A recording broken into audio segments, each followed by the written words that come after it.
उस पर भी हम डिस्कस करेंगे। और जो है फ़िलहाल आज हमारी क्लास है, आज कोई क्विज़ नहीं है। तो क्लास के अंदर हमने पिछली क्लास के अंदर क्या चीज़ें पढ़ी थी? फाइल हैंडलिंग पढ़ा था हमने। एक और चीज़ पढ़ी थी, हैशिंग के बारे में डिस्कस किया था।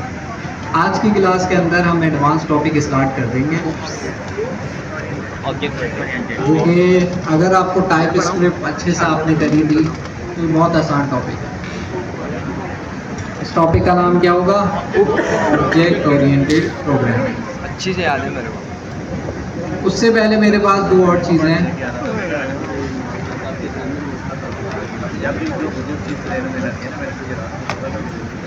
ऑब्जेक्ट ओरिएंटेड से पहले वो छोटी छोटी सी चीज़ें हैं, और आप लोगों के लिए एक टास्क भी है छोटा सा। टेलर वाले कबड़ में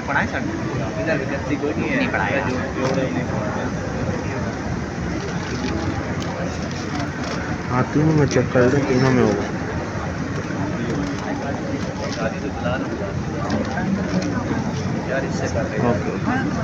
जी जी।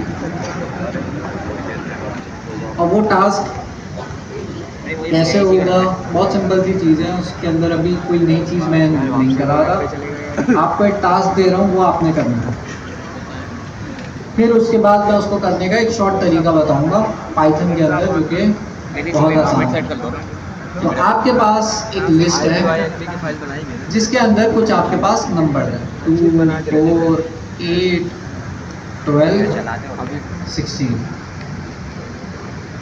आपने इसके अंदर इसके नीचे ऐसा कोड लिखना है जिससे आपका आपकी ये जो लिस्ट है, इसमें हर एक नंबर का क्या निकला है? स्क्वायर निकला। तो एट द एंड जो आपका आंसर होगा वो कुछ इस तरह का होगा। 2 का स्क्वायर 4, 4 का स्क्वायर 16, और 8 का स्क्वायर 64। 144। इस तरह से आपने जो है सबका स्क्वायर निकालना है, और ये आपका आंसर होना चाहिए फाइनल। तो किस तरह से आप लोग ये वाला काम करेंगे? क्या चीज़ यूज होगी? लगाना पड़ेगा। क्या चीज़ यूज़ करेंगे? For loop. हमेशा याद रखें, अगर आपने किसी भी लिस्ट के अंदर के एलिमेंट्स में कुछ चेंजेस करनी है, या उस लिस्ट के अंदर जो एलिमेंट्स है उससे रिलेटेड कोई काम करना है, तो हमेशा लूप आपकी हेल्प करेगा। तो लूप को यूज़ करते हुए आप लोग जो है ये काम कर सकते हो, लेकिन मेक श्योर करना कि आंसर मुझे लिस्ट के अंदर चाहिए इस तरह से।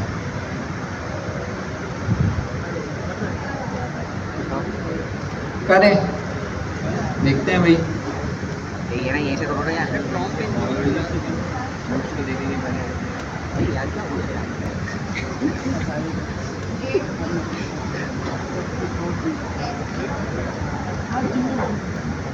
गुड न्यूज़ टेस्ट से रिलेटेड नहीं है, हमारी क्लास से रिलेटेड है। तो हमने जो हमारा डिस्कॉर्ड का ग्रुप है उसके अंदर एक और नई चीज़ इस हफ्ते स्टार्ट करनी है। और लास्ट वीक हमने जो एक्टिविटीज़ करी हैं, एलीट मेंबर्स ने जो एक्टिविटीज़ करी हैं वो मैं शेयर कर देता हूँ। हमने क्या क्या एक्टिविटीज़ करी हैं। हमारे पास सर्जिया की एजेंटिक एआई की ऑनलाइन क्लासेस होती हैं, हमने वो ली हैं। उसका जो है जूम का लिंक भी मैंने इनके साथ शेयर किया था। उसके अलावा हमारे पास एलीट मेंबर्स से मैंने जो है बहुत सारे लोगों की सीरीज़ ली हैं, ताकि मैं आगे कंपनी इसको रेफ़र कर सकूं। मेरे पास ज़ाहिर है कहीं ना कहीं से आते हैं कि भाई आपके पास अच्छे डेवलपर्स हैं जो कि इंटर्नशिप में इंटरेस्टेड हों, फिर आगे चल के वो ज़ाहिर है इंटर्नशिप से फिर जॉब उसी कंपनी में हो जाती है। अगर किसी का एक्सपीरियंस हुआ तो जाहिर सी बात है वो डायरेक्ट जॉब के लिए अप्लाई कर सकता है। अगर किसी का एक्सपीरियंस नहीं है तो वो इंटर्नशिप के लिए अप्लाई कर सकता है। तो इस तरह से मैंने क्या किया कि सीवीज़ कलेक्ट करी, और सीवीज़ के अंदर मुझे जितने भी लीड मेंबर्स हैं, ज़्यादातर लोगों की जो हमारी सीवी मेरे पास आई थी, कुछ ना कुछ गलतियाँ थी। किसी की बहुत ज़्यादा गलतियाँ थी, किसी की थोड़ी थोड़ी गलतियाँ थी, लेकिन वो थोड़ी छोटी छोटी गलतियों की वजह से आपकी सीवी रिजेक्ट हो जाती है। तो वो हमने फिर एक एक करके जो है हमने सीवी रिव्यू करी थी। बहुत सिंपल सी चीज़ें हैं भाई, सीवी को हल्का नहीं लो। आपकी जो सीवी है, अगर आपने अच्छी बनाई हुई है सीवी, तभी आपको इंटरव्यू के लिए बुलाएंगे। आप सोचो, आप भाई इतनी मेहनत कर रहे हो, आप इतने अच्छे डेवलपर हो, लेकिन आपकी सीवी की वजह से आप रिजेक्ट हो, आपको पता ही नहीं। आप भेज रहे हो, डिफरेंट जॉब्स पर अप्लाई कर रहे हो, लिंक्डइन पे अप्लाई कर रहे हो, ट्विटर पे अप्लाई कर रहे हो, हर जगह अप्लाई कर रहे हो। अप्लाई करने के लिए आप सीवी भेजते हो, अपनी सीवी भेजते हो तो आप सीवी, अगर उसमें कोई भी गलती है, एक टाइपिंग मिस्टेक भी है, तो रिजेक्ट हो जाएगी। वो रिजेक्ट हो जा रही है, आप यहाँ मेहनत करके भेजे जा रहे हो, भेजे जा रहे हो, भेजे जा रहे हो, लेकिन कोई रिस्पॉन्स नहीं आ रहा। सीवी बहुत मैटर करती है। अब अच्छी सीवी कैसे बनाएं, उसके अंदर बहुत आपको यूट्यूब पे वीडियोस मिल जाएंगी कि भाई अच्छी सीवी कैसे बनेगी। गूगल पे आपको आर्टिकल्स मिल जाएंगे अच्छी सीवी कैसे बनती है, तो आप उसके थ्रू जो है ईजिली सीख सकते हो। लेकिन सीवी को हल्का नहीं लो कि भाई ऐसे ही बना दिया, थोड़ा सा एक्सपीरियंस ऐड कर दिया, लर्निंग ऐड कर दी, स्किल्स ऐड कर दिया, बस। कोशिश करो कि भाई अच्छा बनाओ। चैट जीपीटी को यूज़ करते हुए एक अच्छा सा डिस्क्रिप्शन जनरेट करा दिया, वो सेम, हर कोई सेम डिस्क्रिप्शन यूज़ कर रहा है। तो डिस्क्रिप्शन भी थोड़ा ऐसा बनाओ कि भाई यूनिक हो और आप के लिए हो, और कोई इतना बड़ा डिस्क्रिप्शन ना हो, कोई भी नहीं पढ़ेगा।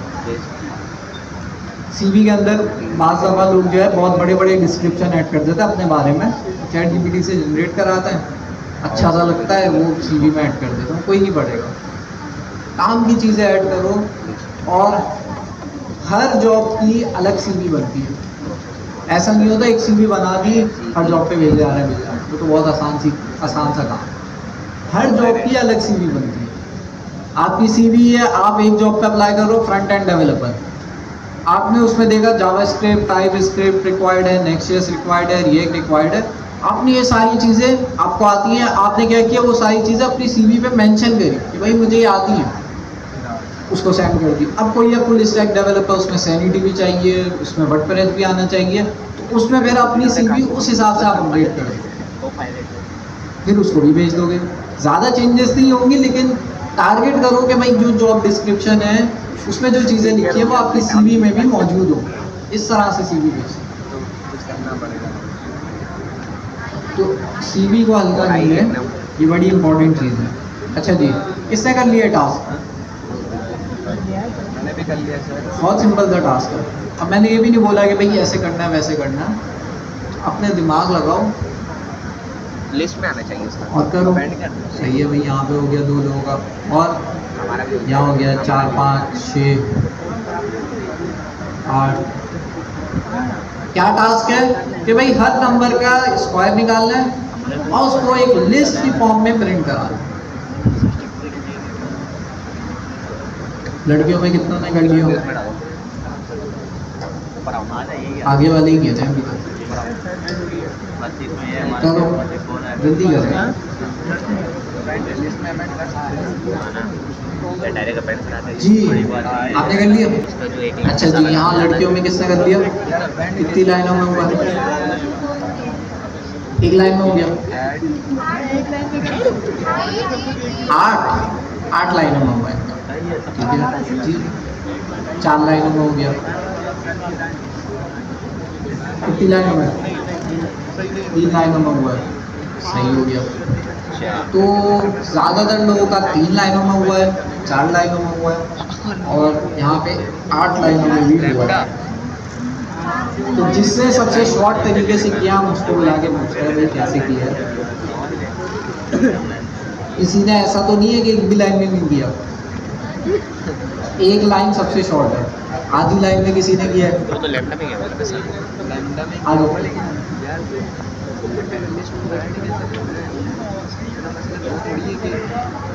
अब जिनसे नहीं हो रहा भाई, ये बहुत बेसिक सा सवाल है। अगर आप दिमाग लगा के बेशक 8-10 लाइनों में करो, लेकिन इतना तो चले ना कि ये टास्क कर सको। नहीं किया तो आपकी प्रोग्रेस आपके सामने है।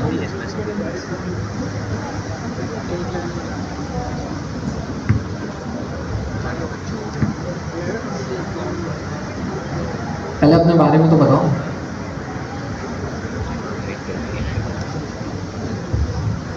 डॉट अपेल नहीं लगेगा शॉर्ट है अस्सलाम वालेकुम, मेरा नाम हुज़ैफ़ा आई ज़्यादा क्या करते हो? मैं सेकंड ईयर में एग्जाम होने वाला है। जी जब 20 करूँगा यार चलो ज़बरदस्त भाई, इनके मज़े हैं यार। यहाँ भी क्विज़ की तैयारी करनी है, वहाँ भी सेकंड ईयर की तैयारी। ठीक है भाई, चलिए। आप कौन से में सेकंड ये भी अच्छा यार ये रहा चलो क्या ये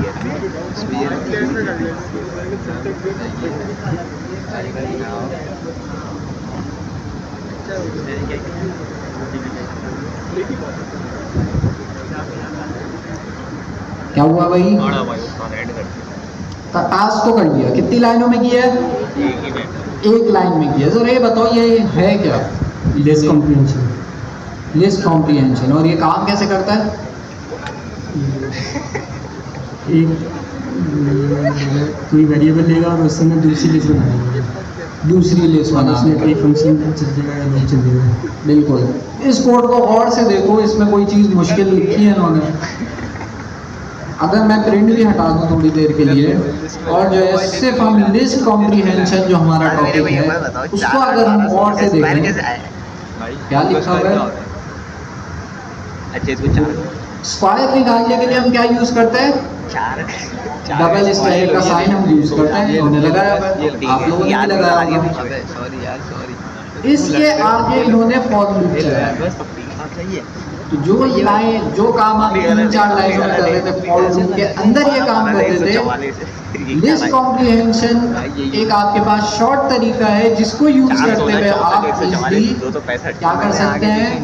लिस्ट के अंदर कोई भी चेंजेस करनी हो आप कर सकते हैं। अब देखना जैसे यहाँ पे लिस्ट के अंदर मुझे फाइल निकालना था, मैंने क्या किया? आप देखो 416 डालिए एक्सपोनेंट का साइन लगाया और दिया, जिससे जो है हमारे पास स्क्वायर निकल आया। आगे फिर मैंने अपने लूप वाला पार्ट लिख दिया, फॉर एक्स इन एक्स क्या है यहाँ पे? लॉजिक बनाइए एक्स को मैं कुछ भी रख सकता हूँ, नाम कुछ भी रख सकते हैं, वेरिएबल है सिंपल, आई लिख जाए नाम कुछ भी रख सकते हैं। अगर मैं इसका नाम चेंज करता हूँ, फॉर एग्जांपल हमने इसका नाम रख दिया वाई, तो ये चलेगा? नहीं चलेगा, क्योंकि मुझे यहाँ पर भी वाई करना होगा, क्योंकि ये हमारा वेरिएबल। लिस्ट कॉम्प्रिहेंशन बड़ी आसान सा टॉपिक है जिसके अंदर आप एक नई लिस्ट बना सकते हो, अपनी पुरानी लिस्ट को ट्रांसफॉर्म करके एक नई लिस्ट बना सकते हो और उसको आगे यूज़ कर सकते हो। सवाल? हुज़ैफ़ा हमारे साथ मौजूद है तो आप लोग सवाल कर सकते हैं।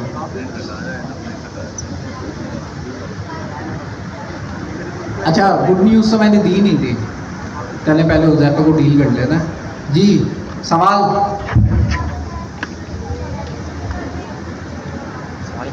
देखें, हमने पढ़ा था फॉर लूप के अंदर हमने पढ़ा था कि हमारा जो लूप है वो क्या करता है, एक एक करके हमारे एलिमेंट्स को एक्सेस करता है। जैसे हमारे पास, इसको तो हटा दूँ, हमारे पास यहाँ पे 2 है, तो पहली बारी में हमारा क्या करेगा, वो 2 को उठाएगा, और जो है फिर उसके बाद 4 है, फिर 4 को उठाएगा, फिर 8 को उठाएगा, फिर 12 को उठाएगा और फिर 16 को उठाएगा।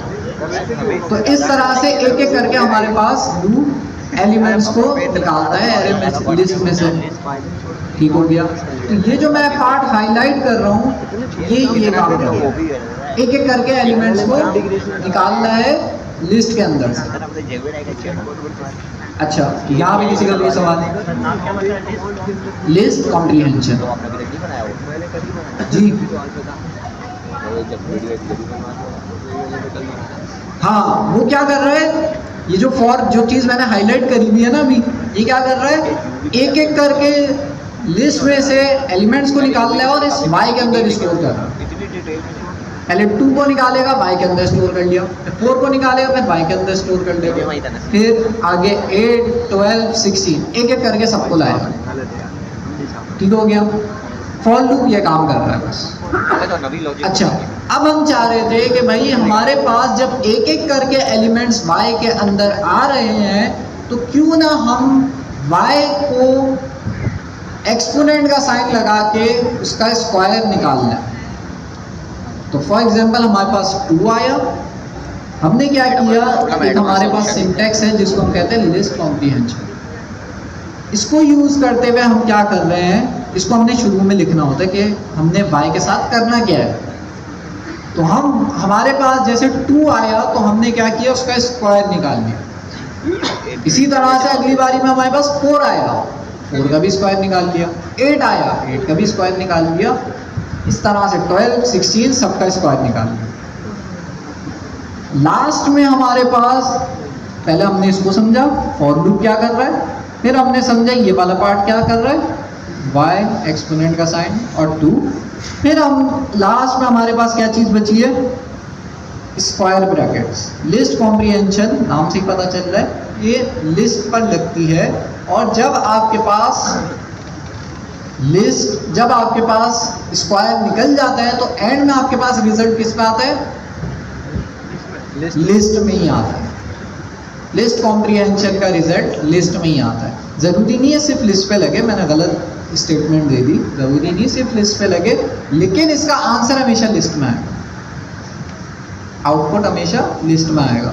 तो जैसे ही इन्होंने चलाया, एक लाइन के कोड ने हमारा क्या किया है, सारे एलिमेंट्स का स्क्वायर निकाल दिया। तो लिस्ट कॉम्प्रीहेंशन एक शॉर्ट तरीका है आपके पास एलिमेंट्स में लिस्ट को ट्रांसफॉर्म करने का, एक लिस्ट से दूसरी लिस्ट में ट्रांसफॉर्म करने का। सही है, थैंक यू जैफर।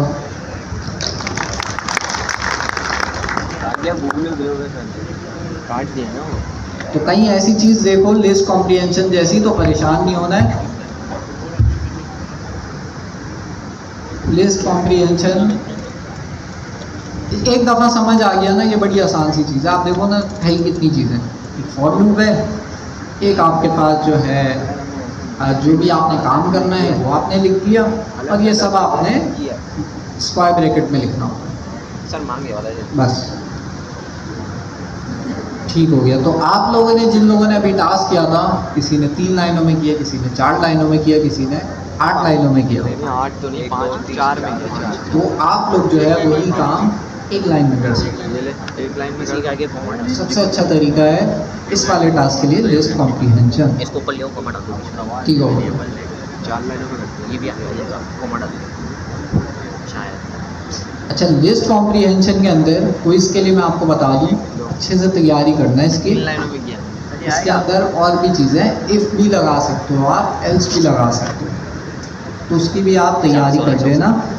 अगर आप रिपोजिटरी खोलो तो लिस्ट कॉम्प्रीहेंशन का एक छोटा सा टॉपिक कहाँ मेंशन है, लूप्स वाले स्टेप के अंदर मेंशन है। अच्छा, कोई इसका मैं बता दूं फिर से कहाँ तक आएगा आप लोगों का। आपने अपनी रिपोजिटरी में जाना है, लर्न मॉडर्न एआई पाइथन, या आप गूगल में भी सर्च करोगे आपको मिल जाएगी, learn modern AI Python GitHub. University बोल रहा हूं। ये जब आपको मिलेगा तो इसके अंदर आपने कौन से फोल्डर में जाना है, स्टेप 00 में पाइथन कोलैब। जब आप ये खोलोगे तो इसके अंदर आपके पास तकरीबन 18 स्टेप्स हो गए और ये बढ़ते जा रहे हैं। तो आप लोगों का जो क्विज है वो स्टेप 00 से लेके 09 तक आएगा। तो इसके अंदर बहुत सारी चीज़ें हैं, छोटी छोटी चीज़ें हैं। तो अगर आपने सारे स्टेप्स की अच्छे से तैयारी कर ली तो आपका क्विज बड़ा अच्छा हो जाएगा। स्टेप 9 तक आएगा बस, ठीक है। आगे का फिर जो है हमारे पास, उसका फिर दूसरा क्विज होगा बाद में, वो आप लोगों को बता दिया जाएगा। स्टेप 9 तक आप लोगों ने तैयारी करनी है। अच्छा जी, तो मैं आप लोगों को बता रहा था डिस्कॉर्ड के अंदर हमने इस वीक से, मैं लास्ट वीक की एक्टिविटी बता दी, इस वीक हम एक और काम करेंगे जो कि सिर्फ लीड मेंबर्स के लिए नहीं है, वो सबके लिए।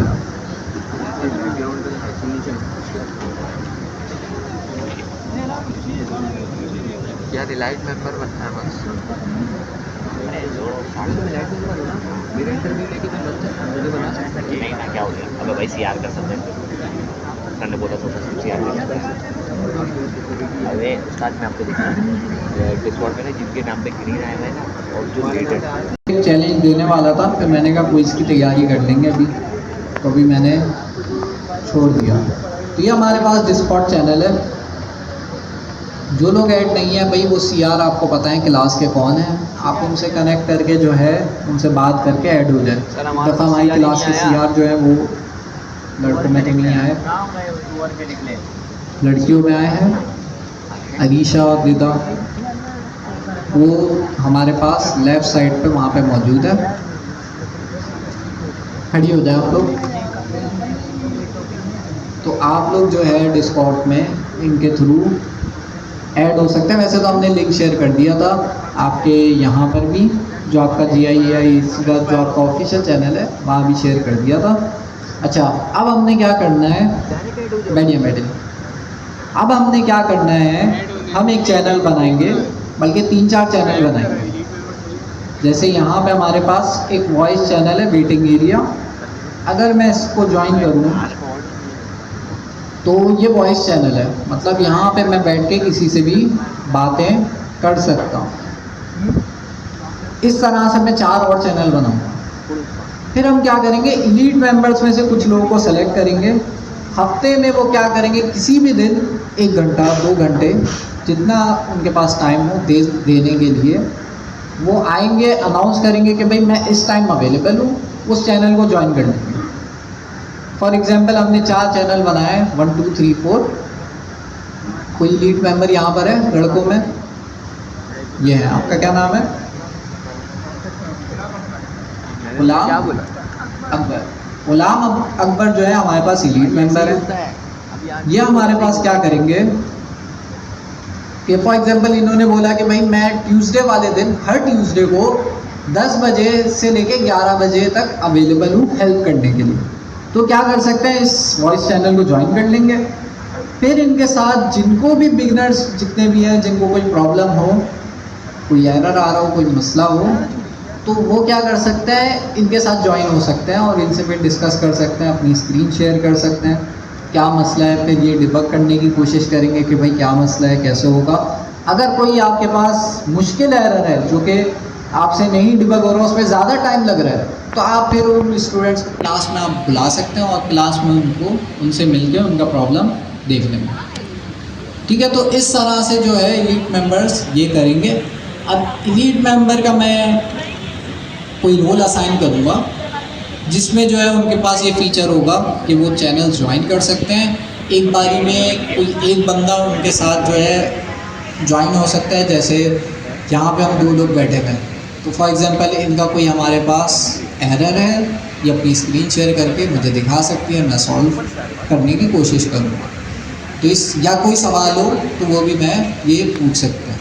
तो इस तरह से जो है हम लोग इस चैनल को आगे जो हम चैनल बनाएंगे उसको यूटिलाइज़ कर सकते हैं, ताकि जो है भाई कुछ लोग हमारे पास पीछे रह गए हैं, पढ़ना चाह रहे हैं अगर, तो उनको पुश करने के लिए हमने ये वाली चीज़ रखी है।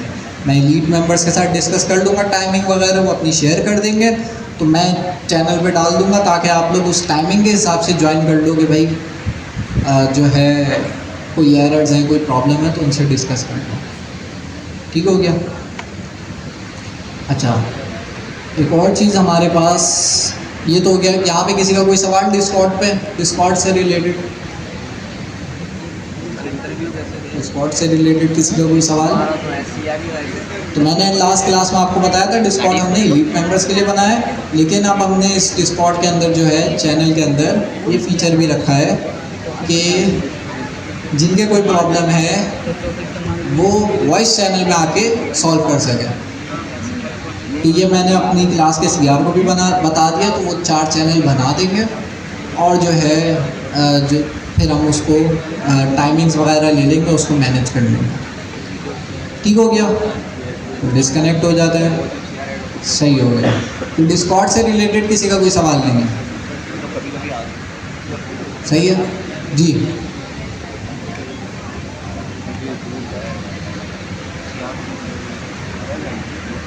आवाज़ नहीं आ रही आपकी, थोड़ा ज़ोर से बोल रहा हूँ।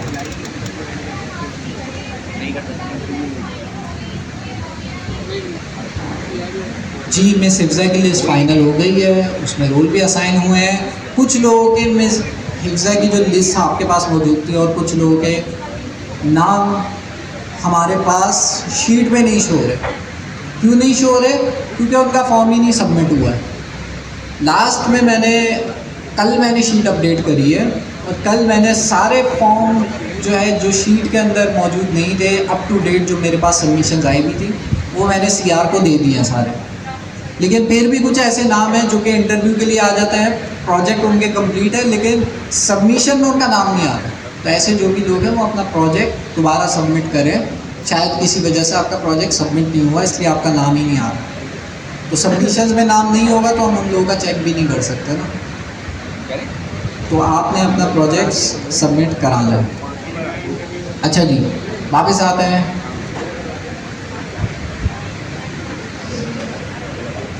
ओके, एक और हमारे पास टॉपिक है जनरेटर फंक्शन। अच्छा, जब तक ये कनेक्ट हो रहा है, ये और हमारी क्लास के अंदर भी एक टीम बनी हुई है जो कि क्लास से हट के सर्वे के लिए आए। तो वो टीम जो भी है आपके पास, यहाँ पे जितने भी लोग हैं उस टीम का हिस्सा जो कि सर्वे करने के लिए आए। आप लोग, हमारी क्लास में भी एक टीम है पहले से, और अभी शायद तकरीबन 10-12 और लोग आए। और जो है, क्योंकि अब ज़ाहिर है स्टूडेंट्स आप लोग सर्वे लेंगे, फीडबैक लेंगे, तो एक जगह आपके पास मैनेज हो रही होंगी ना सारी चीज़ें। तो हमारी क्लास के अंदर भी सर्वे की इंटरनल टीम है जो कि सर अली जवाद के साथ ही हैं। तो आप लोग जो है उनके साथ डिस्कस कर सकते हैं। वहाँ पे अरीशा और रिदा है। आप लोग और बाकी जो टीम नहीं आई है, जो एक्सटर्नल टीम है, आप लोग साथ मिलके जो है पीछे जाके आराम से डिस्कस कर लेंगे किस तरह से आप लोग सर्वे लेंगे। ब्रेक में जो भी होगा आपका, फिर आप लोग ताकि एक पेज पे रहे ना सारे, तो आप लोग पीछे जाके वो चीज़ें डिस्कस कर लें। तो हमारी क्लास से रिलेटेड कोई भी इंफॉर्मेशन अगर आपको चाहिए हो तो आप रिदा और अरीशा हमारी क्लास के CR हैं, आप उनसे डिस्कस कर सकते हैं। तो ये पीछे जाके आप लोग ये एक्टिविटी कर लें ताकि फिर आप लोग को जब मैं ब्रेक दूँ तो आप लोग सर्वे कर लें एक पेज पे रह के। स्क्रीन बड़ी कर दें क्या जी, 12 बोले। जितने भी लोग सर्वे के लिए आए हैं मैं उन सबको बोल रहा हूँ, चाहे वो लड़कियाँ हो चाहे वो लड़के हो। लड़कियों में ज़्यादा है इसलिए मैं शायद वहाँ पे मैं ज़्यादा हाईलाइट किया, लेकिन सबके लिए। तो पीछे चले जिससे क्लास डिस्टर्ब ना हो।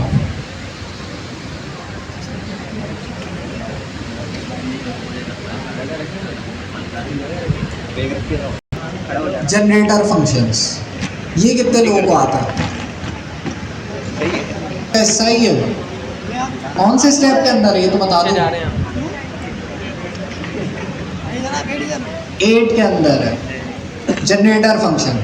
तो मतलब क्विज में आएगा जनरेटर फंक्शन क्या चीज़ है, किसी ने भी नहीं पढ़ा। क्विज में क्या करोगे? मैं तो एक्सपेक्ट कर रहा था कि भाई हमारी क्लास में सारे जो है वो टॉप करेंगे।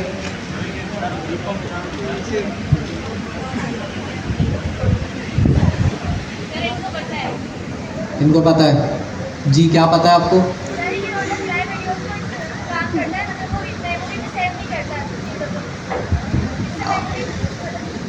मेमोरी में सेव नहीं करता हूँ, इसका ही काम है।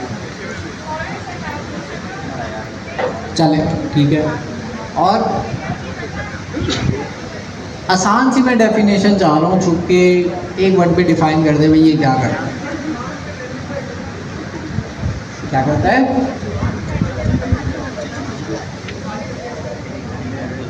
वन बाय वन वैल्यू को एग्जीक्यूट करता है, एक साथ नहीं करता। मैं आसान बोला है ना, आसान अल्फाजों में बोला। अगर मैं बोलूँ फॉर एग्जांपल, हमारे पास एक फंक्शन है और उस फंक्शन का नाम है ग्रीट। अच्छा जी, इस ग्रीट के फंक्शन के अंदर हम अमूमन क्या करते थे, पहले रिटर्न करते थे और कोई भी मैसेज जो है हम रिटर्न कर देते थे। अच्छा, लड़कों में तो पूरी टीम वहाँ पहुँच गई और आपस में डिस्कस कर रहे हैं, लेकिन लड़कियों में मुझे कोई नज़र नहीं आ रहा।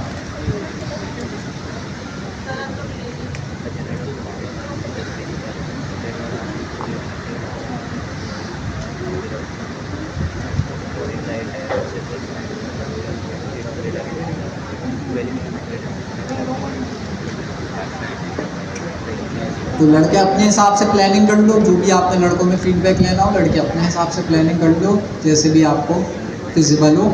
और डेटा कहाँ पे आपने रखना है वो सारा एक पेज पे रहते हुए डिस्कस कर लो।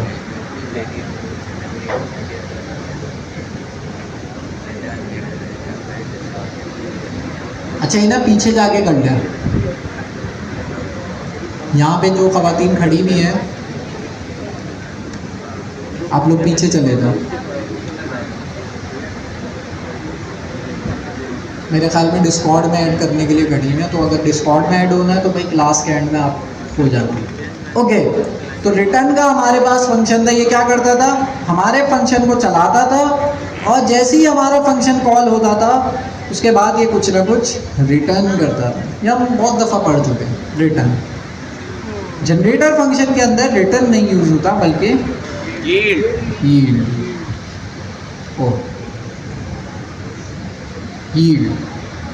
अब ये क्या कर रहा है, ये अगर मैं बहुत आसान अल्फाजों में बताऊं, हमारे फंक्शन की एग्जीक्यूशन को पॉज कर रहा है। फॉर एग्जांपल, मेरे फंक्शन के अंदर 2 यील्ड लगे हुए हैं। स्पेलिंग आपके सामने, एक है हेलो, एक है वर्ड। रिटर्न क्या करता है, रिटर्न आपके पास जब फंक्शन चलता है और फंक्शन ख़त्म हो जाता है तो आखिर में वो आपको रिटर्न कर देता है, उसमें फंक्शन की एग्जीक्यूशन ख़त्म हो जाती है।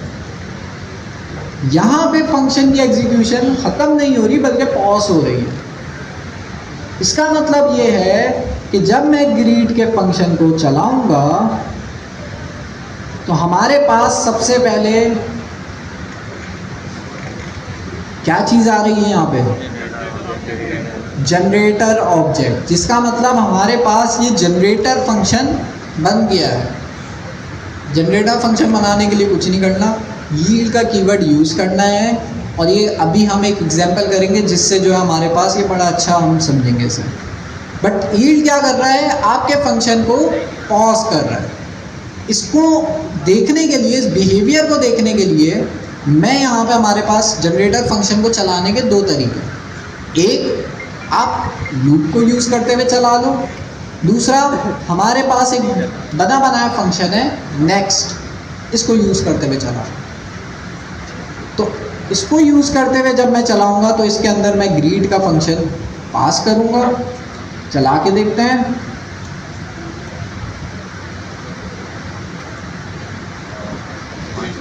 प्रिंट भी कराना होगा, आ जाएगी।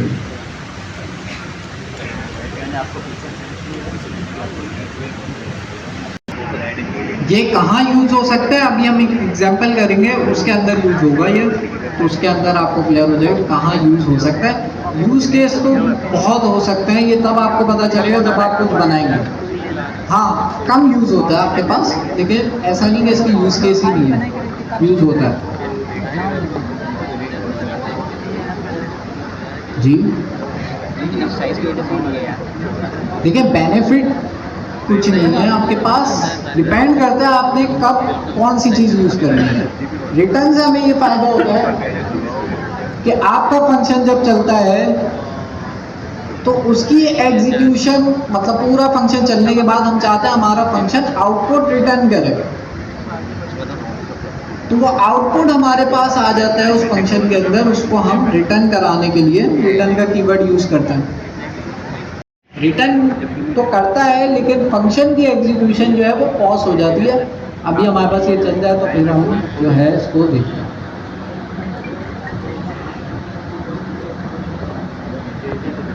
रिटर्न इसको हमने बड़ी डिटेल में करी है, शायद कैच भी खेला था, नहीं करा था ना? हाँ, किसने पकड़ा था कैच? परवेज भाई ने पकड़ा था। तो हमने इसकी बड़ी डिटेल में इसको समझा था।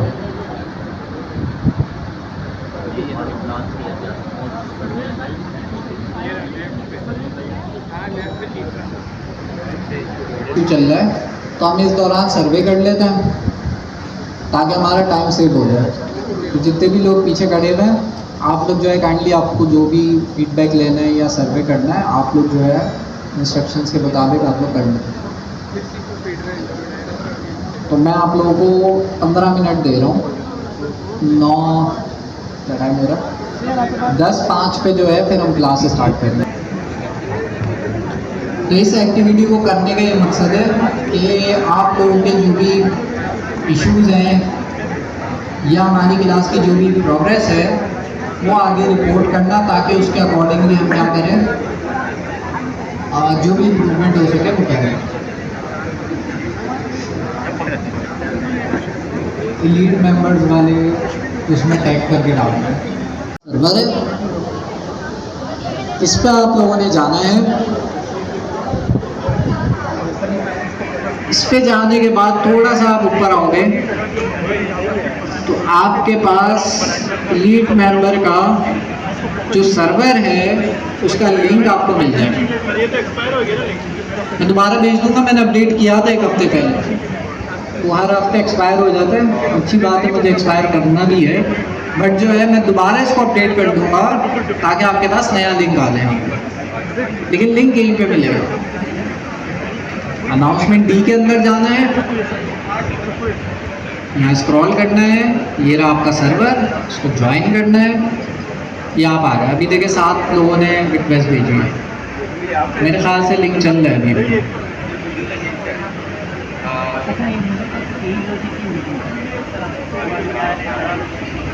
मैं आपको ये लिंक मिल जाएगा 4-5 मैसेजेस ऊपर जाके। इसको मैं पिन भी कर देता हूँ। स्टार्ट करते हैं भाई हमारी क्लास। हम पढ़ रहे थे जनरेटर फंक्शन को जिसके अंदर हमने ये चीज़ सीखी कि हमारे पास हमारा फंक्शन क्या हो जाता है पॉज होता है। जिसका मतलब ये है कि फॉर एग्जांपल मैं अपने फंक्शन को चलाना चाह रहा हूँ किस्तों में इंस्टॉलमेंट में चलाना चाह रहा हूँ। आसान अल्फाजों में अगर मैं बोलूँ पहले मैं चाह रहा हूँ आधा काम कर ले फिर मैं चाह रहा हूँ जब मैं उसको दोबारा चलाऊँ तो वो बाकी का आधा काम करे। तो इस तरह की फंक्शनैलिटी अगर मैं चाह रहा हूँ तो मैं जनरेटर फंक्शन यूज़ कर सकता हूँ। शाबुद्दीन बस ख़त्म कर रहे जल्दी कर लें बस। अच्छा तो उसके लिए मैं जनरेटर फंक्शन यूज़ कर सकता हूँ। एक ही फंक्शन को मैं आधा आधा करके चला रहा हूँ। जैसे कि यहाँ इस एग्जाम्पल के अंदर हमारा सिंपल सा फंक्शन है जिसका नाम है ग्रीट। इसके अंदर सबसे पहली चीज़ मैं कहाँ पे पॉज कर रहा हूँ जहाँ पे भी इसको यील्ड दिखेगा ना वहाँ उस फंक्शन को पॉज कर देगा। इसी तरह से मेरे पास 2 यील्ड लगे हुए हैं तो मतलब यहाँ पे 2 हमारे पास 2 दफ़ा पॉज हो सकता है। अब मैं चाह रहा हूँ कि भाई ये एक एक करके चले। चलाने का क्या तरीका होगा 2 तरीके हैं। एक नेक्स्ट का फंक्शन यूज़ करके मैं चला सकता हूँ। एक लूप को यूज़ करते हुए मैं सारे स्टेप एक एक करके चला सकता हूँ। तो यहाँ कितने स्टेप्स हमें नज़र आ रहे हैं 2। एक हेलो एक वर्ड। तो 2 हमने फंक्शन को 2 हिस्सों में डिस्ट्रीब्यूट कर दिया। हो सकता है यहाँ पे मेरा कुछ लाइनों 10 लाइनों का कोड हो। सम कोड हो सकता है जब हमारा फंक्शन पॉज हो उसके बाद भी मेरा कुछ कोड हो सकता है वो चले फिर मैं अपने फंक्शन को एग्जीक्यूट कराना चाह रहा हूँ। तो मैं चाह रहा हूँ स्टेप बाय स्टेप किस्तों में अपने फंक्शन को कंप्लीट करूँ। तो यहाँ पे मेरे पास 2 दफ़ा मैंने फंक्शन को पॉज कराया है। यील्ड के फंक्शन को यील्ड को यूज़ करते हैं यील्ड के कीवर्ड को यूज़ करते हैं। अब मैं चाह रहा हूँ सबसे पहले मेरे पास पहली दफ़ा फंक्शन चले और पहली दफ़ा फंक्शन चलने में जो भी चीज़ वो फंक्शन यील्ड कर रहा है वो प्रिंट हो जाए। इसको चलाने का क्या तरीका है इसको चलाने का ये तरीका है आप सिंपली लिखते हो प्रिंट प्रिंट तो हमारे पास प्रिंट करने के लिए यूज हो रहा है, चलो प्रिंट बाद में लिखेंगे, पहले मैं लिखता हूँ नेक्स्ट। नेक्स्ट आपके पास एक ऐसा फंक्शन है जो कि जनरेटर फंक्शन के लिए ही बनाया गया है, ताकि आप स्टेप बाय स्टेप अपने फंक्शन को एक एक करके चला सको।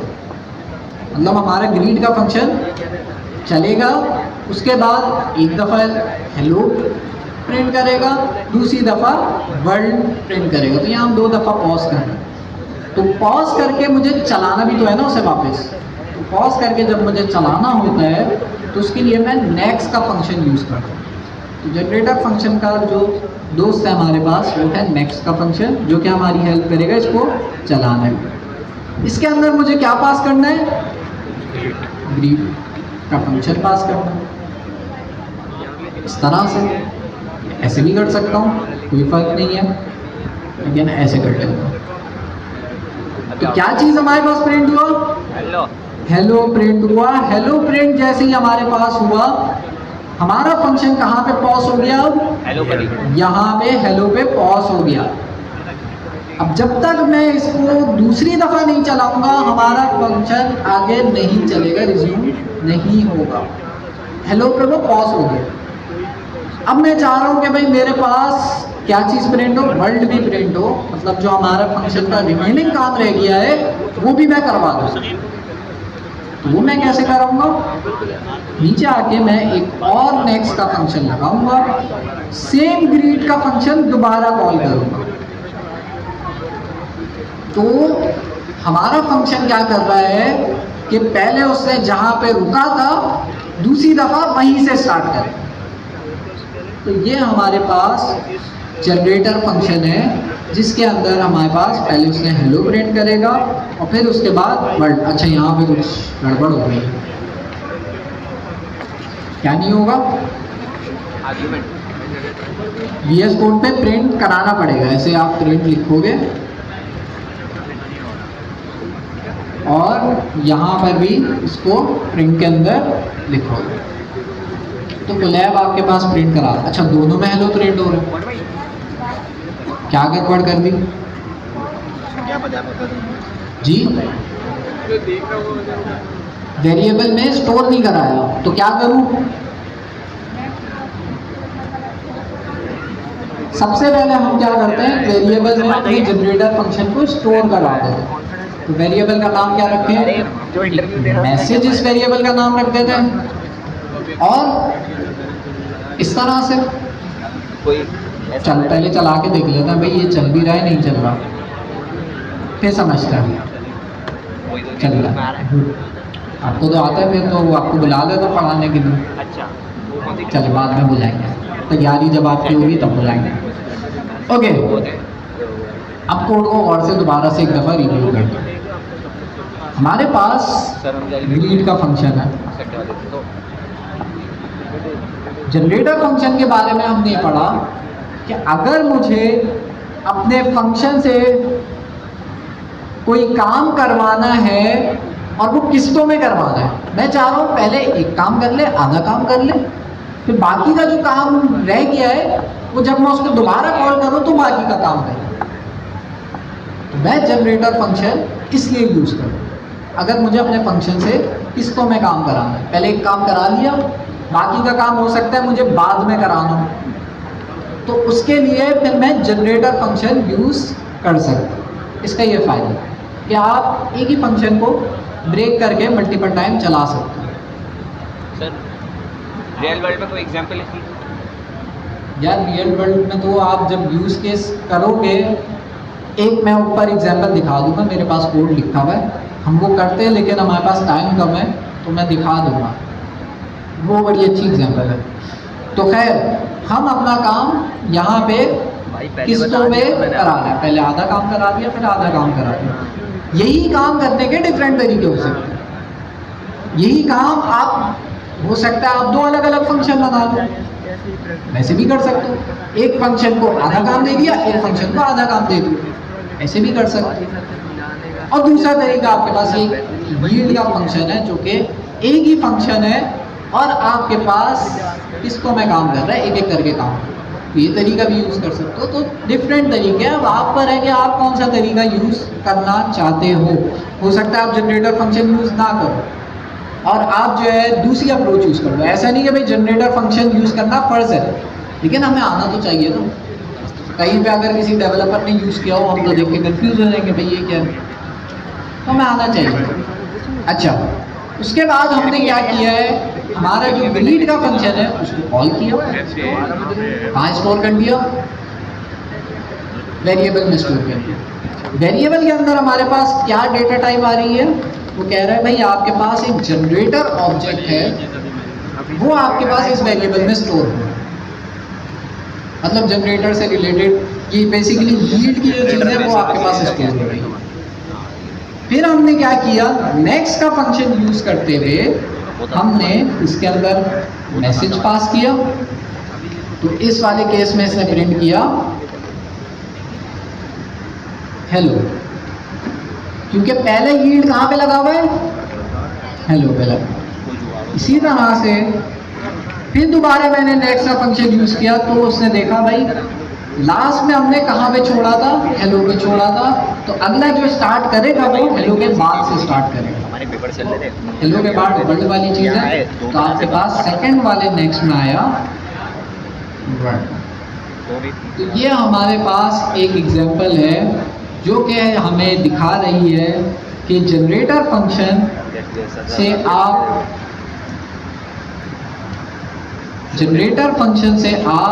कोई भी काम ब्रेक करके एक ही फंक्शन से करा सकते हो, पॉज करा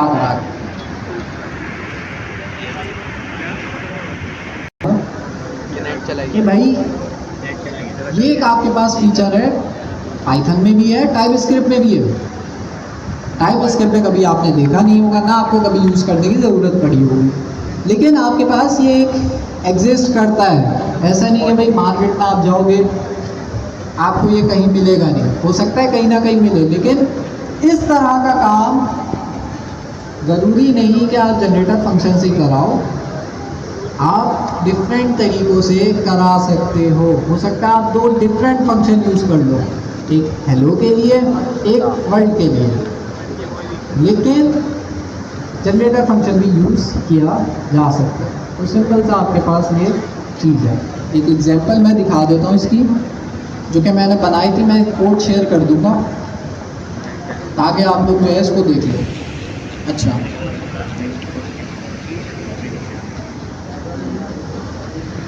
तो इस कोड को अगर आप देखो गौर से, इस कोड को सर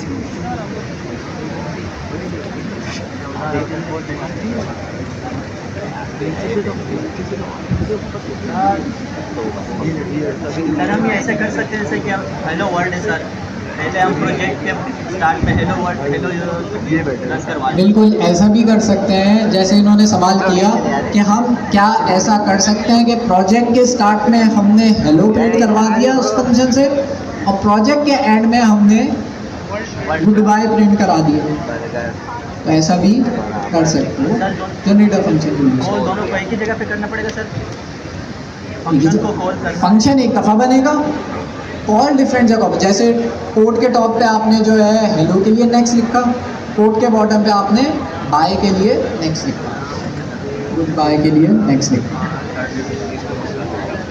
लूप से भी हो जाएगा बिल्कुल। ये खुले तो जी हेलो वर्ल्ड, कितनी क्लासें होगी इस क्वार्टर की? आप चाह रही हैं कि दोनों साथ में प्रिंट हो जाए हेलो वर्ल्ड, बार बार नेक्स्ट ना लिखना पड़े, कर सकते हैं, लूप को यूज करते हैं। ये एग्जांपल देखना, ये लॉजिक बिल्डिंग वाले सारे, ठीक है। क्या कर रहा है ये वाला कोड, एक फंक्शन है जो कि पैरामीटर में टेक्स्ट ले रहा है। अब वो टेक्स्ट कुछ भी हो सकता है, डिस्क्रिप्शन हो सकता है लंबा सा, या सिंपल हेलो वर्ल्ड हो सकता है, टेक्स्ट है बस। ये क्या कर रहा है, टेक्स्ट पर लूप चला रहा है, लूप चला रहा है इतना तो दिख रहा है, लेकिन ये लूप किस पे चला रहा है? टेक्स्ट पे। जो भी हमारा टेक्स्ट है, फॉर एग्जांपल 10 कैरेक्टर्स का हमारे पास एक टेक्स्ट है, जैसे हेलो वर्ल्ड एक टेक्स्ट है। अगर मैं टेक्स्ट पे स्ट्रिंग पे अगर लूप चलाऊं तो कैसे चलता है? वो हर एक कैरेक्टर को उठाएगा और आपके लूप में डालेगा। अगर हमारे पास लिस्ट होती तो लिस्ट के एक एलिमेंट को निकालता, लेकिन यहाँ तो लिस्ट नहीं है, यहाँ क्या है? स्ट्रिंग है। तो स्ट्रिंग के केस में वो क्या करता है? लूप चलता है आपके पास, लेकिन इस वाले केस में जो आपका सेंटेंस है उसमें से वो एक एक वर्ड को उठाएगा और ये जो 4 नाम का वेरिएबल है इसके अंदर रख देगा। इस 4 नाम के वेरिएबल को हम कुछ भी नाम दे सकते हैं। 4 इसलिए रखा है, कैरेक्टर की शॉर्ट फॉर्म हमने रखी है यहाँ पर, ठीक है। तो ये क्या करेगा लूप? ये लूप हमारे पास जो हमारा सेंटेंस होगा उसमें से एक एक वर्ड, एक एक कैरेक्टर उठाएगा और इस लूप के अंदर चलाएगा। हेलो वर्ल्ड है तो पहले एच को उठाएगा, ई को उठाएगा, फिर एल को उठाएगा, फिर एल को उठाएगा, इस तरह से चलेगा। ये अभी हमने पढ़ा था क्या करता है? हमारे फंक्शन को पॉज करता है। तो पहली दफ़ा पॉज, अगर मेरा यहाँ पे टेक्स्ट जो है वो हेलो वर्ल्ड अगर मैं पास करता हूँ तो पहली दफ़ा जो पॉज होगा वो यील्ड के अंदर कौन सा कैरेक्टर आएगा? कौन सा कैरेक्टर आएगा? पूरा हेलो आ जाएगा? सिर्फ एच आएगा, क्योंकि एक एक करके कैरेक्टर्स आ रहे हैं ना। तो पहली दफ़ा वो पॉज कहाँ पे होगा? एक सिंपल एच पे होगा। फिर जब मैं इसको दोबारा चलाऊंगा फिर ई पे होगा, फिर एल पे होगा, फिर दूसरा एल पे होगा। तो इस तरह से एक एक कैरेक्टर में ये पॉज हो रहा है। एक सिंपल यूज केस है। अच्छा जी, तो ये हमारे पास एक फंक्शन है जो कि जनरेटर फंक्शन है। और जनरेटर फंक्शन कैसे बना? इस यील्ड की वजह से। यील्ड क्या करेगा? हमारे टेक्स्ट में से एक एक करके कैरेक्टर को यील्ड पॉज करेगा, मतलब पहला कैरेक्टर लाएगा, फिर दूसरा कैरेक्टर लाएगा, तीसरा। अब इसको चलाए कैसे? चलाने के 2 तरीके हैं। एक तरीका हमने देखा नेक्स्ट का फंक्शन यूज़ करते हुए। तो नेक्स्ट का फंक्शन हम कैसे यूज़ करते हैं? फॉर एग्जांपल पहले तो मैं एक वेरिएबल में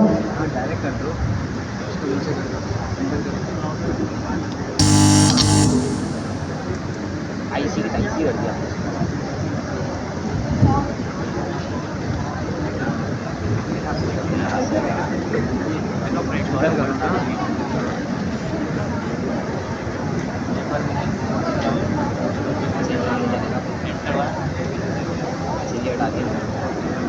तो चैटबॉट वाला भी कोड खुला हुआ था, उसके अंदर क्या कर रहा है? एक एक कैरेक्टर को आइट्रेट कर रहा है और यील्ड के अंदर पास कर रहा है, जिसका मतलब एक एक करके आपके पास कैरेक्टर्स आए।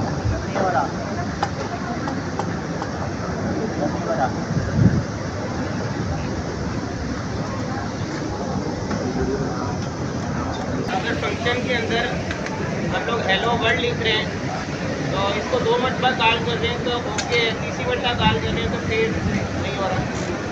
ये तीसरी दफ़ा में कुछ है ही नहीं ना। 2 मरतबा ही होगा जी, वेरिएबल के बना रहे हैं।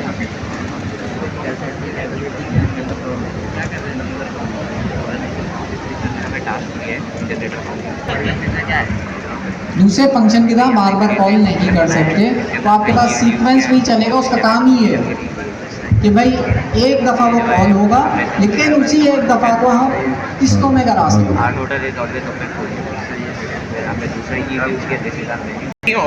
आपके पास एक एक कैरेक्टर जो है यहाँ पे वो पॉज करेगा। उसके बाद देख ले भाई, कोड शेयर कर दीजिएगा। अब इसको मैं चलाऊं कैसे? और मैं चाह रहा हूँ इस वाली एग्जांपल के अंदर मैं चाह रहा हूँ कि हमारा कोड जब चले तो बिल्कुल टाइपिंग वाला इफेक्ट आए। जैसे चैट बॉट के अंदर आप चैट जीपीटी को बोलते हैं, चैट जीपीटी के अंदर आप कुछ भी उसको टाइप करते हैं तो आपको रिस्पॉन्स करता है, तो ऐसा इफेक्ट आता है जैसे वो टाइपिंग कर रहा है। इसको हम कहते हैं स्ट्रीमिंग। स्ट्रीमिंग। तो वैसा इफेक्ट मैं लाना चाह रहा हूँ, तो उसके लिए मैं कौन सा फंक्शन यूज़ करूँगा जो कि थोड़ा सा हर कैरेक्टर को प्रिंट कराना है मुझे। हर कैरेक्टर को प्रिंट कराने पे मैं चाह रहा हूँ थोड़ा सा पॉज आए, थोड़ा सा पॉज आए, ताकि जो है क्या हो कि आपका जो कैरेक्टर्स प्रिंट हो रहे हैं वो ऐसे एक एक करके प्रिंट हो। इससे ऐसा लगेगा कि टाइपिंग इफेक्ट आ रहा है। मैं इसको चला के दिखा दूँ कि मैं कैसा चाह रहा हूँ। अगर ये सही यहाँ पे आपको शो हो, मैं इस कोड को चलाया,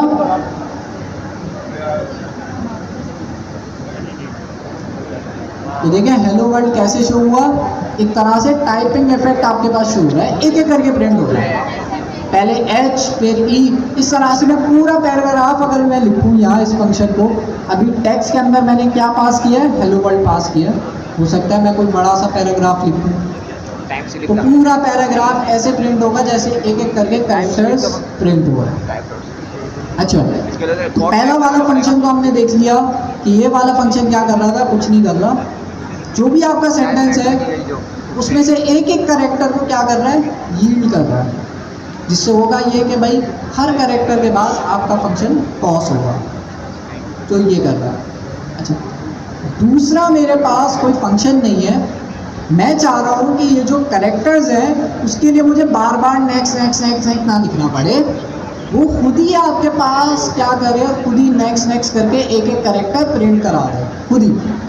मुझे बार बार हर कैरेक्टर के लिए नेक्स्ट नेक्स्ट का फंक्शन ना लिखना पड़े, वो खुद ही हमारे पास कुछ ऐसा हो जिससे खुद ही एक एक कैरेक्टर प्रिंट करा दे। तो उसके लिए हमारे पास जो तरीका है वो है फॉर लूप। मेरा फॉर लूप क्या कर रहा है, अब इस कोड को गौर से देखो। हम फॉर लूप जो चला रहे हैं वो किस पे चला रहे हैं, ये जो हमारा जनरेटर फंक्शन है इस पे चला रहे हैं। हमारा जो फॉर लूप चल रहा है वो किस पे चल रहा है, जनरेटर फंक्शन पे चल रहा है। और इसके पैरामीटर के अंदर मैं कोई भी डिस्क्रिप्शन टैग्स पास कर सकता हूँ। तो ये क्या करेगा, ये जो है खुद ही आपको पता है भाई जनरेटर फंक्शन पॉज होता है, उसको रिज्यूम कराना पड़ता है कि भाई अगला प्रिंट करें, ये खुद ही उसको रिज्यूम कर देगा और आपके पास एक एक करके सारे कैरेक्टर्स प्रिंट होते जाएंगे। अच्छा, अगर आप चाहो एक एक करके सारे कैरेक्टर्स प्रिंट हो और एक ही लाइन में हो, तो उसके लिए आपको प्रिंट के फंक्शन में कुछ एडिशनल चीज़ें डालनी होंगी। अगर मैं इस प्रिंट में से ये दो चीज़ें हटा दी मैंने, तो अब क्या लगता है कैसे प्रिंट होगा। अच्छा, ये टाइम डॉट स्लीप क्या कर रहा है, थोड़ा सा डिले ऐड कर रहा है ताकि वो टाइपिंग इफेक्ट आ जाए ना, वरना सारे एक साथ आ जाएंगे, आपको टाइपिंग इफेक्ट नहीं मिलेगा। मैं चाह रहा हूँ जब भी कोई कैरेक्टर प्रिंट हो उसके बाद थोड़ा सा डिले हो, दूसरा कैरेक्टर प्रिंट हो रहा है, इसलिए डिले ऐड किया थोड़ा सा। अच्छा, प्रिंट के अंदर मैं 4 प्रिंट कराया है, मुझे बताएं जब मैं इसको चलाऊँगा तो हेलो वर्ल्ड तो प्रिंट होगा, लेकिन कैसे प्रिंट होगा, हर कैरेक्टर अलग अलग लाइन में एक एक करके प्रिंट होगा। जैसे मैं इसको चलाता हूँ, ये देखो पहले H प्रिंट हुआ, लूप खत्म हो गया, फिर लूप दोबारा चला, फिर E प्रिंट हुआ, लूप खत्म हो गया, फिर दोबारा चला, L प्रिंट हुआ, लूप खत्म हो गया। तो लूप आपको पता है भाई बार बार चलाने की कोशिश करता है जब तक चल सकता है। तो जनरेटर फंक्शन आपके पास, जूम आउट करके रन करना एक बार फिर, एक सेकेंड, जनरेटर फंक्शन का तो हमने ऊपर पढ़ लिया कि पॉज करता है, इसकी कहानी ख़त्म हो गई। अब मैं चाह रहा हूँ इस जनरेटर फंक्शन को मैं बार बार चलाऊँ और चलाने के बाद मैं हर कैरेक्टर को प्रिंट करूँ। तो हर कैरेक्टर को प्रिंट तो कर दिया मैंने, लेकिन प्रॉब्लम ये आ रही है कि अलग अलग लाइनों में हो, मैं चाह रहा हूँ एक ही लाइन में हो। उसके लिए मैंने ये 2 चीज़ें एक्स्ट्रा लगानी पड़ती, एक एंड मतलब हर कैरेक्टर के बाद हमने अगर कोई चीज़ एंड में लगानी है तो मैं ये एंड यूज़ कर सकता हूँ। फॉर एग्जाम्पल मैं चाह रहा हूँ हर कैरेक्टर के बाद डैश आए, तो मैं लगा सकता हूँ, फिर H dash E dash L dash ऐसे प्रिंट होगा। क्या सोच मैं चाह रहा हूँ कुछ भी ना आए, एम्प्टी हो। तो फिर H के बाद E आएगा, फिर L आएगा, तो इस तरह से। फ्लैश ट्रू का क्या मतलब है, आपके करेक्टर्स अगर मैं ये ना लगाऊँ ना, तो आपके जो करेक्टर्स प्रिंट होंगे पहले पूरा हेलो, आपको जो शो होगा ना वो इस तरह से शो होगा कि पहले हेलो प्रिंट हो जाएगा पूरा, फिर वर्ल्ड प्रिंट हो जाएगा। फ्लैश हम इसलिए यूज़ करते हैं जहाँ पर हमारी एग्जीक्यूशन चल रही हो उसी वक्त अगर मुझे प्रिंट कराना हो तो फ्लैश उस केस में यूज़ करते हैं। जैसे इस केस में मैं चाह रहा हूँ जैसे ही H इसके पास आए ये फौरन प्रिंट कर दे, रुके ना, किसी चीज़ का भी वेट ना करे, फौरन प्रिंट कर दे। E जैसे इसके पास आए फौरन प्रिंट कर दे, L जैसे इसके पास आए फौरन प्रिंट कर दे। अगर मैं इस कोड को चलाऊँ तो आप देखना हेलो वर्ल्ड कैसे प्रिंट होगा। तो एक टाइपिंग इफेक्ट आ रहा है। अगर मैं अपने डिस्क्रिप्शन को बढ़ा दूँ, हमारा जो हेलो वर्ल्ड का फंक्शन जो मैं कॉल कर रहा हूँ इसके अंदर अगर मैं और डिस्क्रिप्शन ऐड कर दूँ तो वो भी मेरे पास टाइपिंग इफेक्ट के अंदर आ जाएगा, hello world dot dot dot. तो ये वाली एग्जांपल मुझे एक जगह यूज़ करनी पड़ी थी, वो मैं अभी समझाऊंगा तो आपको समझ नहीं आएगी, लेकिन मुझे एक चैटबॉट बनाना था जिसमें मैं ऐसा इफेक्ट लगाना चाह रहा हूँ।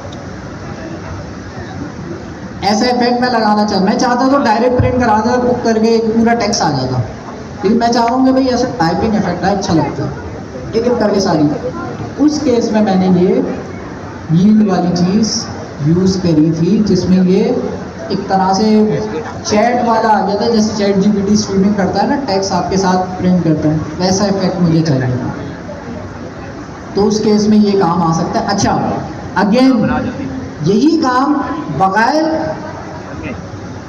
जनरेटर फंक्शन के भी हो सकता है, सेम काम आप कर सकते हैं, लेकिन ये जनरेटर फंक्शन का यूज़ केस मैं बता रहा हूँ। जनरेटर फंक्शन के साथ भी कर सकते हो, उसके बगैर भी दूसरे तरीके से भी सेम काम कर सकते हो, लेकिन हमें आना चाहिए जनरेटर फंक्शन इसके अंदर कैसे आप यूटिलाइज कर सकते हो। ये कोड भी मैं आपको सेंड कर दूंगा और जो है इसको आप गौर से पढ़ें, क्योंकि अगर आपको लूप्स आपके वीक है ना तो ये कोड भी आप मैं जितनी दफ़ा भी समझा दूँ आपको समझ ही नहीं आएगा। लूप जिसके क्लियर है उसको उसके लिए बड़ा आसान सा कोड है। फ्लैश के बारे में ये चीज़ है कि भाई हमारा जो प्रिंट का फंक्शन है वो फौरन प्रिंट नहीं करता। हम चाहते हैं कि भाई हमारा प्रिंट जब भी करे वो फौरन प्रिंट हो। अच्छा, फौरन प्रिंट क्यों नहीं करता? अब इससे रिलेटेड डिटेल्स आप इंटरनेट पे सर्च कर सकते हो कि फ्लैश क्या काम करता है। मैंने इस पर ज़्यादा रिसर्च नहीं करी है तो इसलिए मैं इसकी डिटेल में आपको बता नहीं सकता, लेकिन आप इसके बारे में सर्च करोगे आपको मिल जाएगा। जहाँ तक मैंने पढ़ा है इसके बारे में कि ये आपके पास फ़ौरन आपके पास कैरेक्टर को प्रिंट कर देगा, ये वाली चीज़ है। वरना क्या होता है प्रिंट जो है ना थोड़ा, अगर मैं इसको हटा दूँ तो आप देख रहे हैं थोड़ा ये ना प्रिंट करने में डिले ऐड करता है, थोड़ा सा डिले ऐड होता है, अभी देखेगा ये। अब टाइपिंग इफेक्ट थोड़ा सा डिफरेंट होगा, पहले एक एक करके कैरेक्टर प्रिंट हो रहे थे, अब देखते हैं कैसे प्रिंट हो रहा है। कैसे प्रिंट हुआ? पहले हेलो प्रिंट हुआ, वर्ल्ड प्रिंट हुआ, फिर डॉट डॉट प्रिंट हुआ।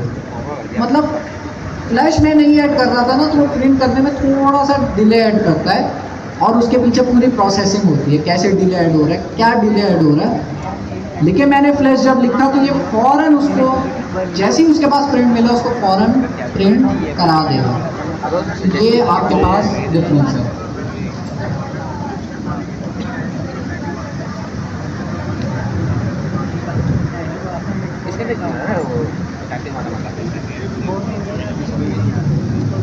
अच्छा जी, तो हेलो वर्ल्ड हमारे पास फ्लैश का मैंने ये बताया कि भाई अगर आप ये नहीं ऐड करोगे तो ये जो है ना फ़ौरन आपके पास प्रिंट नहीं करता। हमें अगर फ़ौरन जो भी कैरेक्टर्स को मिले फ़ौरन अगर मुझे प्रिंट कराना है तो फ्लैश ट्रू मैंने करना होगा, जिससे ये फ़ौरन प्रिंट करेगा हमारे कैरेक्टर्स को। जब मैं इसको चलाऊँगा तो देखो एक एक करके सारे प्रिंट होंगे। राइट टू लेफ्ट कैसे होगा? वर्ल्ड पहले लिख दो, हेलो बाद में लिख दो। तो अब इसको आप रिवर्स करना चाहो आप कर सकते हो, इसके साथ खेल सकते हो। आसान तरीका मैंने बता दिया, उल्टा लिख दो। स्लाइस फंक्शन यूज कर सकते हैं ना, स्लाइस फंक्शन यूज कर सकते हैं ना माइनस करके। स्लाइस फंक्शन यूज़ कर सकते हैं, लेकिन इसको करने के बहुत तरीके हैं। आप कर सकते हो, आप चाहो एक एक वर्ड एक बारी में प्रिंट हो, आप फिर वो स्पेस में वो यूज़ कर सकते हो, स्लाइस स्प्लिट यूज़ कर सकते हो। तो ये सारी चीज़ें ये हमारे पास भी जनरेटर फंक्शन था, जो कि स्टेप नंबर 08 के अंदर इसके बारे में मौजूद है। तो इसलिए मैंने पढ़ा दिया कि क्विज में आ सकता है। और क्योंकि ये थोड़ा डिफ़िकल्ट टॉपिक है, मतलब डिफ़िकल्ट नहीं है, अगर आपके पास आपको पुरानी चीज़ों के कॉन्सेप्ट है ना तो आपको ये समझ आ जाएगा फौरन। लेकिन अगर आपको पुरानी चीज़ें नहीं पता, जैसे लिमिट्स वगैरह भूल गया, फिर तो हर चीज़ ही मुश्किल लगेगी। तो क्योंकि ये थोड़ा घुमावा टॉपिक है, तो मैं ये एक्सपेक्ट कर रहा हूँ कि क्विज में तो आएगा ही आएगा। वैसे नहीं हो रहा जैसे मैंने आपको बताया था आज, जी जैसे बताया था कि हेलो प्रोजेक्ट और गुड बाय प्रोजेक्ट वो आज हेलो प्रोजेक्ट यार लास्ट में हेलो प्रोजेक्ट है बात क्या नहीं आ रहा? सर जैसे पोस्ट आपने बताया ना कि एक बार पहले आएगा, बाद में दूसरा यूज़ करेगा, दूसरा कब आएगा। जैसे मैंने पहले हेलो प्रोजेक्ट लिखा ऊपर और बाद में good bye project. Hello project बाद में भी शो हो रहा है, पहले भी हेलो प्रोजेक्ट भी शो हो रहा है। दिखा देगा मुझे सर इफ में भी बता दें, क्या चीज़। इफ में जनरेटर जनरेटर फंक्शन का मैंने कब बोला इसके सामने? मैंने उसमें बोला था लिस्ट कॉम्प्रिहेंशन में, तो इसमें इफ लग सकता है जी, हो सकती है, हो सकती है। ये जनरेटर फंक्शन आइटरेटेबल है, इसका मतलब आप इस पर लूप चला सकते हो, तो वो लिस्ट कॉम्प्रिहेंशन वाली चीज़ भी हो सकती है। खैर चलो तो 2 मिनट हम ऐसे बैठते हैं, क्योंकि गर्मी भी बहुत है। आप लोग को अगर पानी वानी पीना है तो आप लोग पीकर आ जाओ, मुँह हाथ धोकर आ जाओ। 2 मिनट हम ऐसे बैठते हैं। और जो है असल में ना यहाँ अगर सारे एसी भी चलने लग गया और आपके पास जो है सारे एसी अगर फुल हवा भी देना, तब भी ना माटी को ठंडा रखना बड़ा मुश्किल है। रात की क्लास में अगर किसी ने विजिट किया हो तो रात की क्लास बिल्कुल सही रहती है, क्योंकि उस वक्त गर्मी कम होती है। अभी जो है ये पूरे खुले मैदान में माटी बनी हुई है, तो जाहिर है जब हीट पड़ती है तो डायरेक्ट आपके पास हीट तो अंदर आएगी, कंट्रोल करना बड़ा मुश्किल है।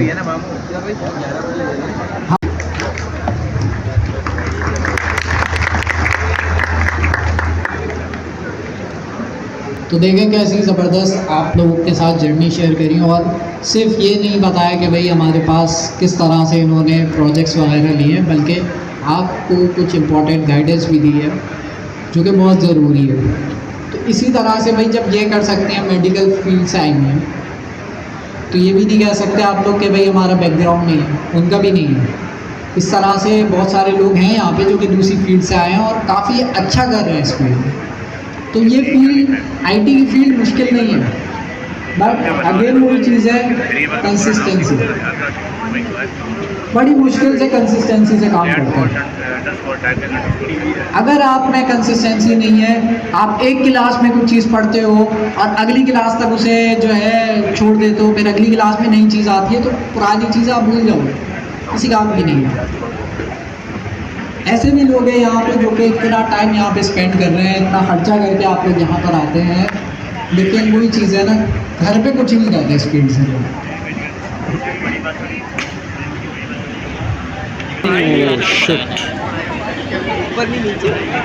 ओके, आगे जितने भी आप लोग एजेंट्स बनाओगे वो बगैर ऑब्जेक्ट ओरिएंटेड प्रोग्रामिंग के बन ही नहीं सकते।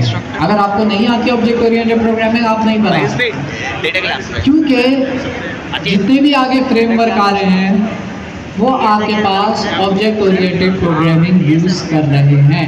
क्या चीज़ है ऑब्जेक्ट ओरिएंटेड प्रोग्रामिंग? नाम से ही पता चलता है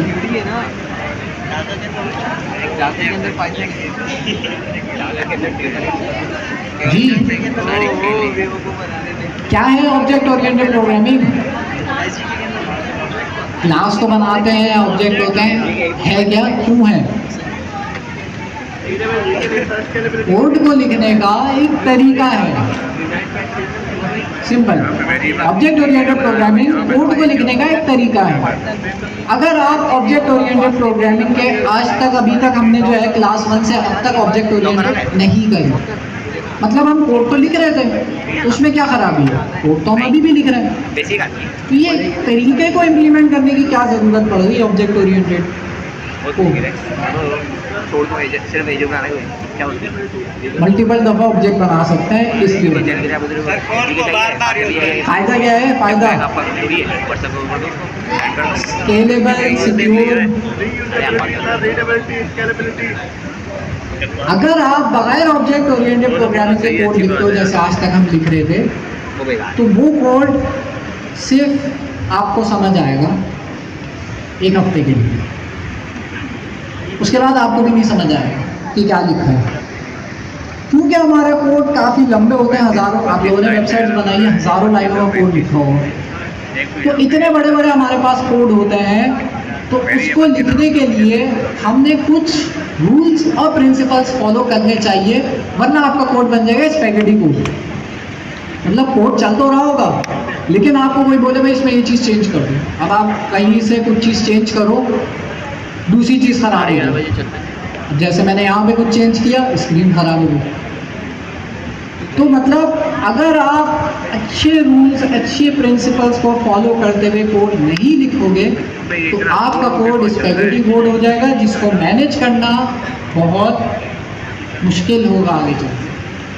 तो इसलिए हम जो है ऑब्जेक्ट ओरिएंटेड प्रोग्रामिंग पढ़ रहे हैं, ताकि हम एक अच्छा कोड लिख सकें।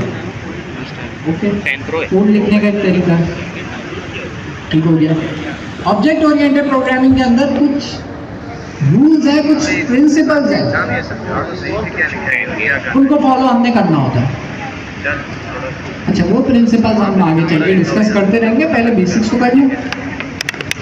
अच्छा, सबसे पहले हमारे पास ऑब्जेक्ट ओरिएंटेड प्रोग्रामिंग के अंदर दो इम्पॉर्टेंट बेसिक चीज़ें हैं, जिसके बगैर ऑब्जेक्ट ओरिएंटेड है ही नहीं, एग्जिस्ट ही नहीं। क्लास और ऑब्जेक्ट, तो दो इम्पॉर्टेंट चीज़ें क्या है? क्लास और ऑब्जेक्ट, क्लास और ऑब्जेक्ट, और ऑब्जेक्ट, दो चीज़ें, क्लास और ऑब्जेक्ट। ऑब्जेक्ट तो हमें नाम से ही पता चलता है, ऑब्जेक्ट तो इतना सा है, वैसे नाम को अगर आप गौर से पढ़ो ना, तो काम इसका है ना, ऑब्जेक्ट तो एक और नाम होता है ओरिएंटेड प्रोग्रामिंग, Object। मतलब सारी प्रोग्रामिंग किसमें होगी?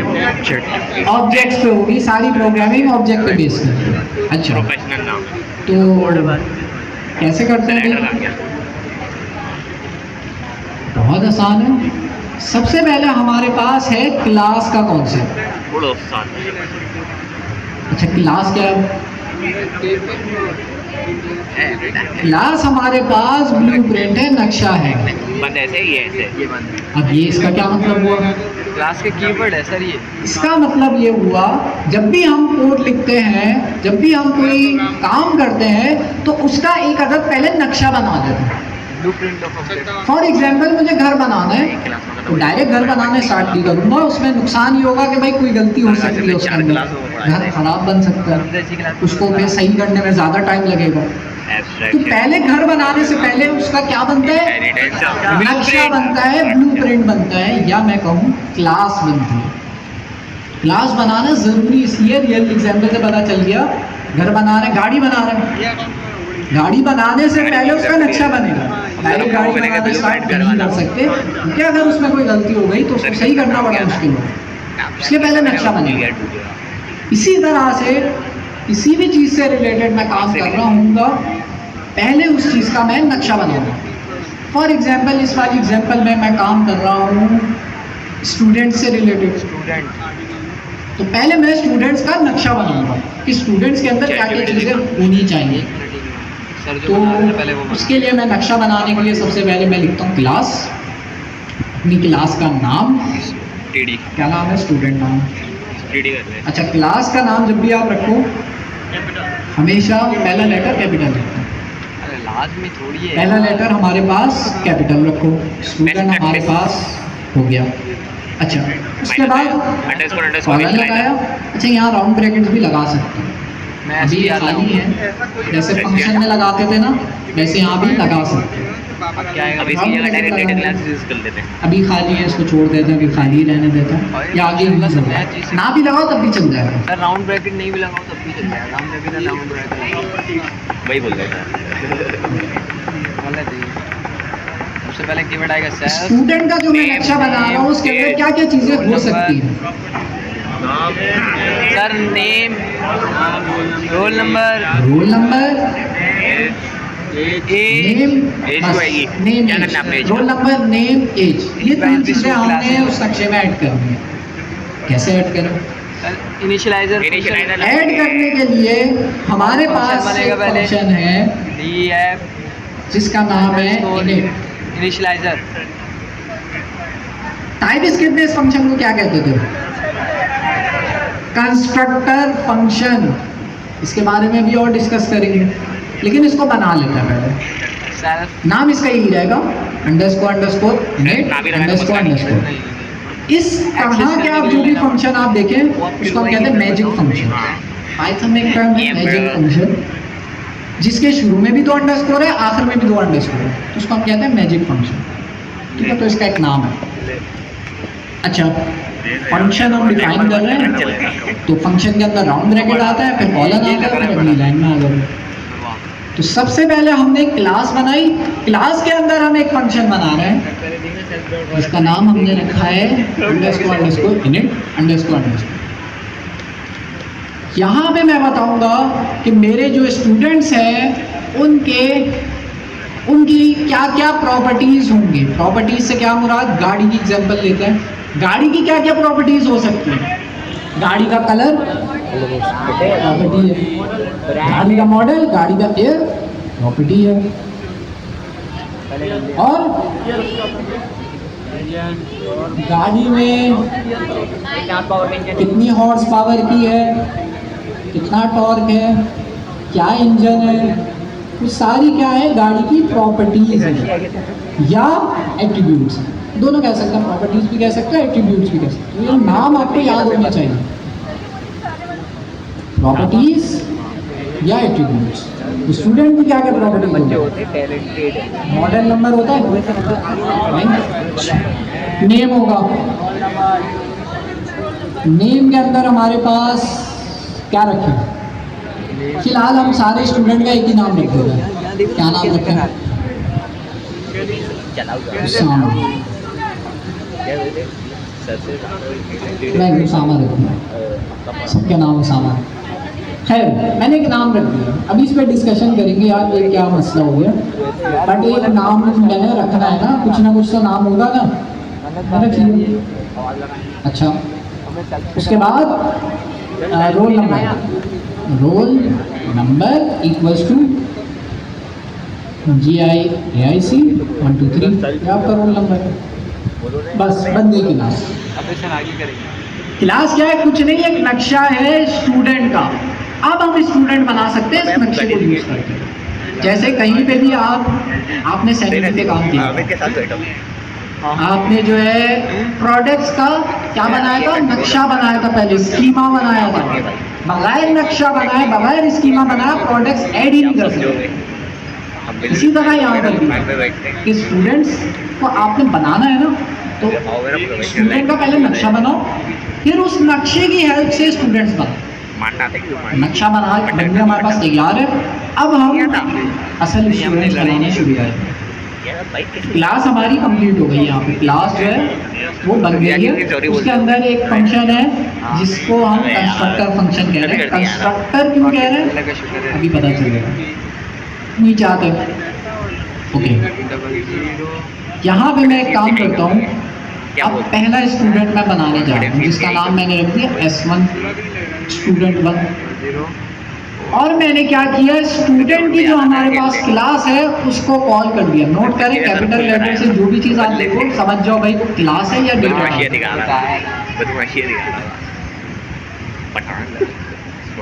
ठीक है, मैंने कुछ नहीं किया, स्टूडेंट की क्लास को बिल्कुल वैसे ही कॉल किया जैसे फंक्शन को कॉल करते हैं। राउंड ब्रैकेट लगा दिए, नाम लिखा। ये मेरा कजन है। तो ये वाली क्लास, ये नक्शा हमारा क्या करेगा, ये स्टूडेंट बना के दे देगा। स्टूडेंट हमारे पास क्या चीज़ है, क्लास तो हमें समझ आ गया, क्लास क्या है, नक्शा है, ठीक है। उस नक्शे को यूज करते हुए हम जो स्टूडेंट बना रहे हैं वो क्या है, वो है ऑब्जेक्ट। अभी तो हम कह रहे हैं ऑब्जेक्ट ओरिएंटेड प्रोग्रामिंग। क्लास से हम क्या बनाते हैं, ऑब्जेक्ट बनाते हैं, फिर उन ऑब्जेक्ट्स को आगे यूज करते हैं। फॉर एग्जांपल मैंने स्टूडेंट बनाया नक्शे को यूज करते हुए, फिर उस स्टूडेंट का एडमिशन करा दिया कितना या कॉम्प्लिकेटेड स्टूडेंट को निकाल दिया। सही है। लेकिन निकालने से पहले या एडमिशन कराने से पहले उसको बनाना है। तो बनाने का ये तरीका है, क्लास को कॉल करो, ये क्लास क्या करेगी, स्टूडेंट का ऑब्जेक्ट बनाएगी, स्टूडेंट बनाएगी, मेथड और हमने उस स्टूडेंट को बड़ा काम नहीं कर अब सवाल ये आता है कि ये नक्शा बनाने का फायदा क्या हुआ।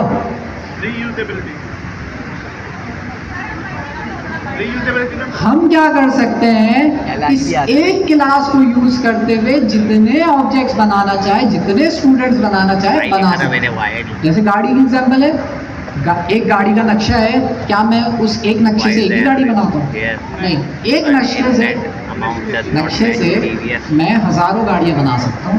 लेकिन शर्त यह है कि वो सारी गाड़ी एक जैसी गाड़ी होगी। ऐसा नहीं हो सकता गाड़ी के नक्शे से मैं घर बनाता हूँ, दोनों की अलग अलग प्रॉपर्टी है।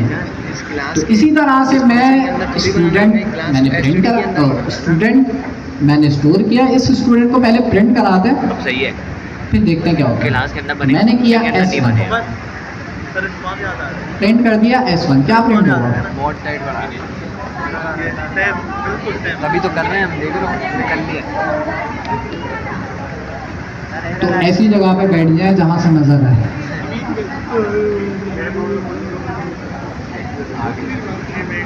ये काम लो, लो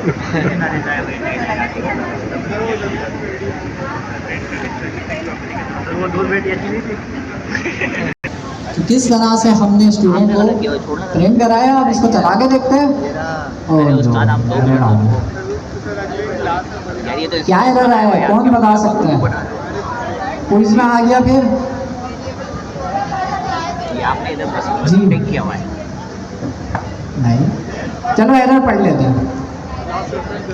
student in it take 0 positional argument but 1 was given. Sir self init के फंक्शन के अंदर सेल्फ आपने एक चीज लाजमी लगानी होती है, नहीं लगाओगे तो ऐसे एरर आएगा। सेल्फ वो है सेल्फ। सर इसको एक्सेस करने के लिए अभी के लिए मैं इसकी अगर मैं शॉर्ट में बताऊँ सेल्फ क्या है, अभी यूज तो नहीं कर रहे लेकिन लगाना जरूरी है। पैरामीटर के अंदर सेल्फ लगाना जरूरी है। अगर मैं इसको टाइप स्क्रिप्ट से कंपेयर करूँ तो सेल्फ की जगह पे वहाँ क्या था, दिस। हम करते थे this dot age equals to, ऐसे करते थे, यहाँ सेल्फ है। अच्छा, अब चला के देखते हैं। कुछ भी नहीं प्रिंट हुआ, हाँ प्रिंट हो गया, ऑब्जेक्ट प्रिंट हो गया हमारे पास।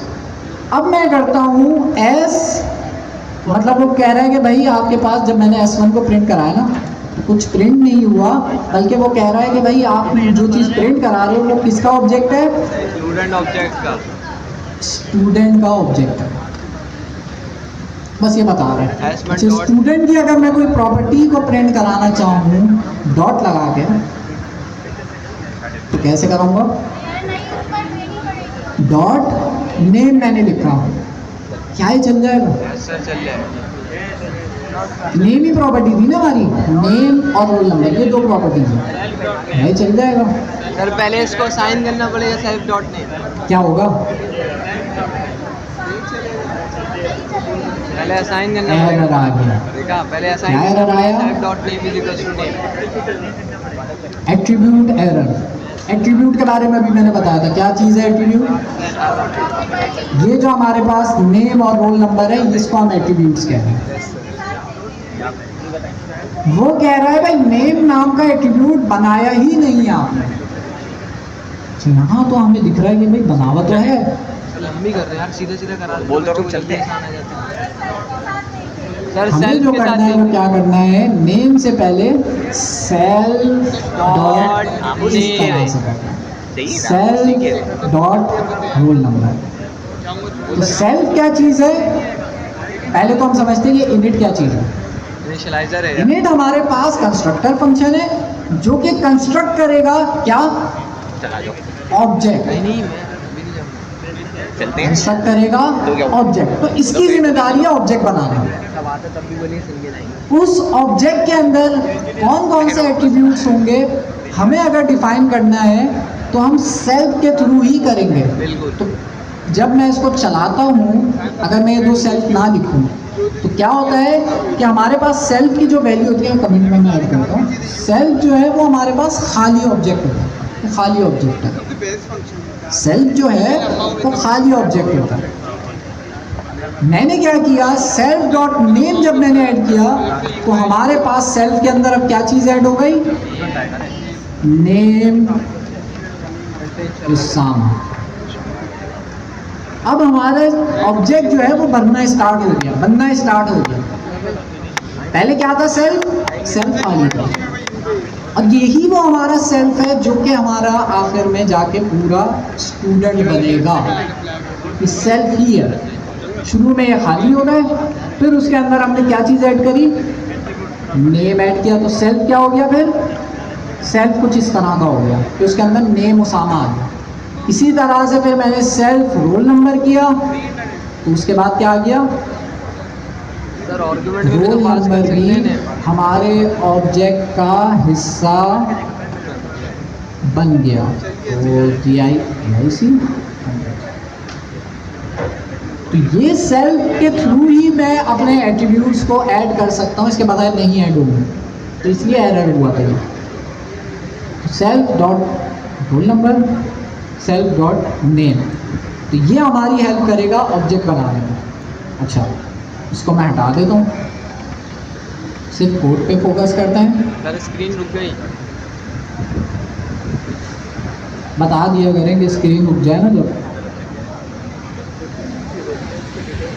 जब जो चीज़ें मैंने बताई हैं अभी तक। सबसे पहले क्लास, क्लास क्या है,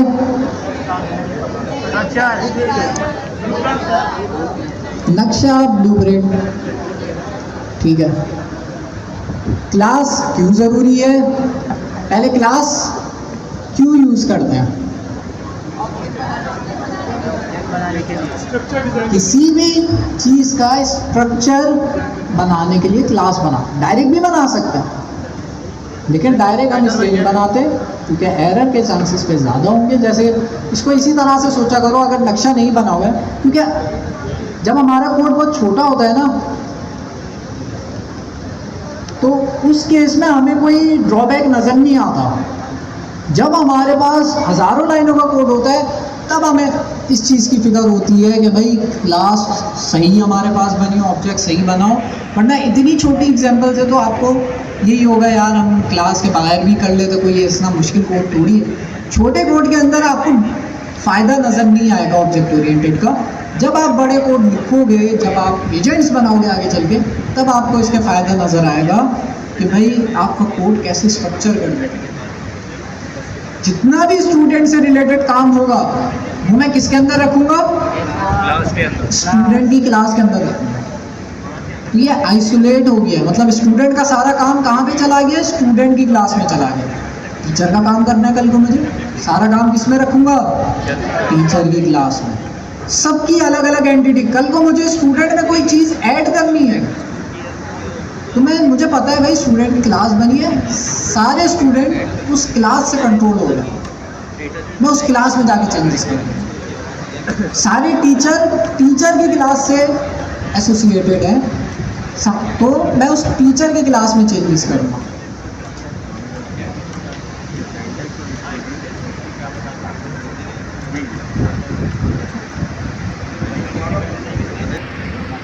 कंस्ट्रक्टर फंक्शन क्या है, अंडरस्कोर इनिट, जिसको हम मैजिक फंक्शंस भी कहते हैं, जो अंडरस्कोर जिनके शुरू में भी हो और बाद में भी हो, उनको हम मैजिक फंक्शंस कहते हैं। लेकिन इनिट का जो स्पेसिफिक फंक्शन है वो है कंस्ट्रक्टर फंक्शन, जो कि कंस्ट्रक्ट कर रहा है क्या?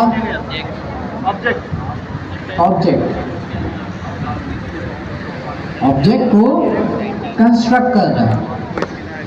जो भी एट्रीब्यूट्स मुझे डालने हैं मैं इस कंस्ट्रक्टर फंक्शन के अंदर मैंने डेटा टाइप बनाया था बताऊंगा। अब असल सवाल है सेल्फ क्या भाई?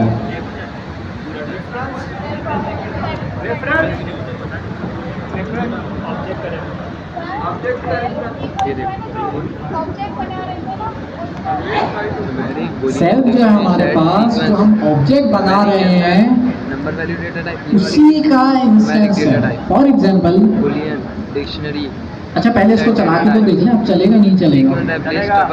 मैंने स्टूडेंट की क्लास जो है वो कॉल करी है, तो स्टूडेंट की क्लास हमारे पास ऑब्जेक्ट बनाएगी। उस ऑब्जेक्ट का जो नेम है वो प्रिंट कराना चाह रहा हूँ मैं, तो मैंने लिखा s1.name। चला के देखते हैं हमारे पास नेम प्रिंट हो गया। इसी तरह से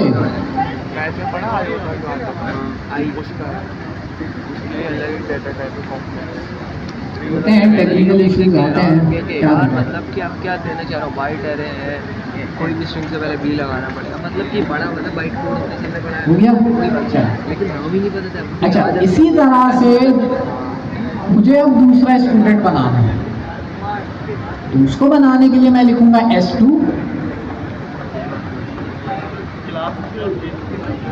आ जाएगा s2 इक्वल्स टू स्टूडेंट की क्लास अगेन मैं कॉल करूंगा और प्रिंट के अंदर मैं क्या कर दूंगा s2.name। अब मेरा सवाल ये है कि हाँ s1.name है और s2.name है, क्या ये दोनों अलग अलग स्टूडेंट्स हैं या दोनों एक ही स्टूडेंट हैं? हो सकता है नाम एक ही हो, लेकिन सवाल ये है कि भाई दोनों अलग अलग हैं या दोनों एक ही हैं? अलग अलग है, लेकिन कैसे ऐसे करना पड़ेगा? नाम एक ही है। वैसे तो दो स्टूडेंट के सेम नाम हो सकता है ना, नाम एक ही है, लेकिन एक पर्सन है या अलग अलग है? अलग अलग है। बने किससे? एक ही क्लास से बने हैं, लेकिन दोनों अलग अलग इंस्टेंस हैं। अगर मैं s2 को डिलीट कर दूं, s1 को कोई फर्क नहीं पड़ेगा। s1 को डिलीट कर दूं, s2 को, दोनों अलग अलग हैं। जैसे गाड़ियां बनती हैं, एक नक्शे से बहुत सारी गाड़ियां बनती हैं, किसी एक का एक्सीडेंट हो जाए तो बाकी तो सही रहेंगी ना। इसी तरह से यहाँ पे यही मसला ये है। अच्छा पहले चल कैसे रहा है?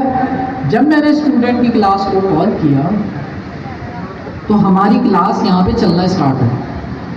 ये इनिट का फंक्शन, ये जो इनिट का फंक्शन है ना, यही बेसिकली कॉल हो रहा है। जब मैंने क्लास को कॉल किया, ये देखिए यहाँ भी राउंड ब्रैकेट्स लगे हुए हैं। क्लास को जब मैं कॉल कर रहा हूँ तो कौन सा फंक्शन ये कॉल कर रहा है बैकग्राउंड में? क्लास के अंदर जो इनिट का फंक्शन है उसे कॉल कर रहा है। देखो ये रेफरेंस भी देखो, एक मिनट में कंप्लीट कर लूँ। तो इनिट का फंक्शन कॉल कर रहा है। तो जब मैंने इस कोड को चलाया, सिर्फ इस वाले कोड को जब ये चलाएगा तो क्या करेगा? इनिट का फंक्शन कॉल करेगा। इनिट का फंक्शन हमारे पास ऑब्जेक्ट बनाएगा। किसकी हेल्प से बनाएगा? सेल्फ की हेल्प से बनाएगा। शुरू में सेल्फ होगा खाली, उसके अंदर हमने नेम ऐड करेंगे पहले, फिर self dot roll number add करेंगे। दोनों चीज़ें ऐड कर ली। जब दोनों चीज़ें ऐड कर ली मैंने, तो हमारा इनिट का फंक्शन ख़त्म हो गया। ख़त्म होने के बाद हमारा पहला स्टूडेंट बन के तैयार है, जो कि मैंने इस वेरिएबल में स्टोर करा है। दो चीज़ें करा, पहला स्टूडेंट बन पता है क्या? हमने बोला कि अब दूसरे स्टूडेंट की बारी। इस वाले केस में भी मैं स्टूडेंट की क्लास को क्या कर रहा हूँ? कॉल कर रहा हूँ। फिर से हमारा कौन सा फंक्शन चलेगा? इनिट का फंक्शन चलेगा और इस बार फिर से सेल खाली होगा, फिर सेल के अंदर फिर से मैंने नेम ऐड किया, सेल के अंदर मैंने रोल नंबर ऐड किया, दूसरा ऑब्जेक्ट है। इसी तरह से तीसरा बनेगा, चौथा है, पांचवा, छठा, जितना हम बनाना चाहें बना सकते। अब यहाँ नुकसान ये आ रहा है कि नेम तो स्टूडेंट के सेम हो भी सकते हैं, लेकिन रोल नंबर हर स्टूडेंट का क्या होना चाहिए, अलग होना चाहिए। कैसे करूँगा सर? आर्गुमेंट में पास कर, आर्गुमेंट में पास कर। इनिट के फंक्शन के अंदर ये सेल्फ वाली चीज़ तो क्लास के साथ लिखना ही लिखना, ये हमने नहीं ऐड करी, उन्होंने बोला है कि सेल्फ आपने लिखना है, इसका पार्ट है सिंटेक्स का। लेकिन मैं चाह रहा हूँ कि भाई जब स्टूडेंट हम बना रहे हों तो उस दौरान जब मैं स्टूडेंट बना रहा हूँ तो उसका रोल नंबर उसी दौरान मैं बता दूँ कि भाई इस स्टूडेंट का ये रोल नंबर होगा, फिर स्टूडेंट बन जाएगा उस रोल नंबर के नाम से। फिर मैं दूसरा स्टूडेंट बनाऊंगा तो बनाने से पहले मैं उसे बताऊंगा भाई इस स्टूडेंट का ये रोल नंबर रखना, दूसरा स्टूडेंट बन गया। तीसरा स्टूडेंट बनाऊंगा तो उसको भी मैं बताऊंगा भाई ये तीसरा रोल नंबर इस स्टूडेंट का, 3 स्टूडेंट बन गए इस तरह। तो जितने मैं स्टूडेंट्स बनाऊंगा मैं चाह रहा हूँ हर स्टूडेंट का अलग रोल नंबर रखूँ। सर उसको रखने के लिए मुझे जो है पैरामीटर सेट करना पड़ेगा। पैरामीटर आर्गुमेंट भी देना पड़ेगा।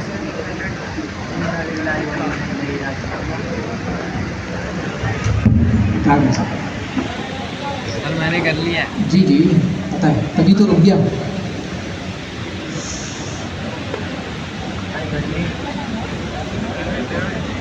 एक उसके अंदर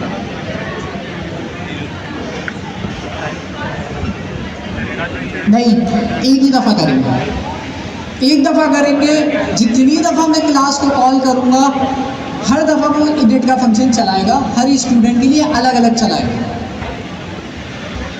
ना वही इनका जो है इंटरनेट जो है बार बार डिस्कनेक्ट हो रहा है, तो आज भाई इनका हमने बहुत खा लिया, अब किसी और का खाता है जी, कौन दे रहा है ये कि भाई स्टूडेंट 1 जब चलेगा तो उस केस में भी इनिट का फंक्शन चलेगा और चल के ख़त्म हो जाएगा। जब स्टूडेंट 2 के लिए मैंने जब चलाया तब भी सेम फंक्शन चलाऊंगा और सेम इनिट का फंक्शन चलेगा, वो चल के ख़त्म हो जाएगा। तो क्लास एक ही है लेकिन स्टूडेंट्स अलग अलग बनते जा रहे हैं।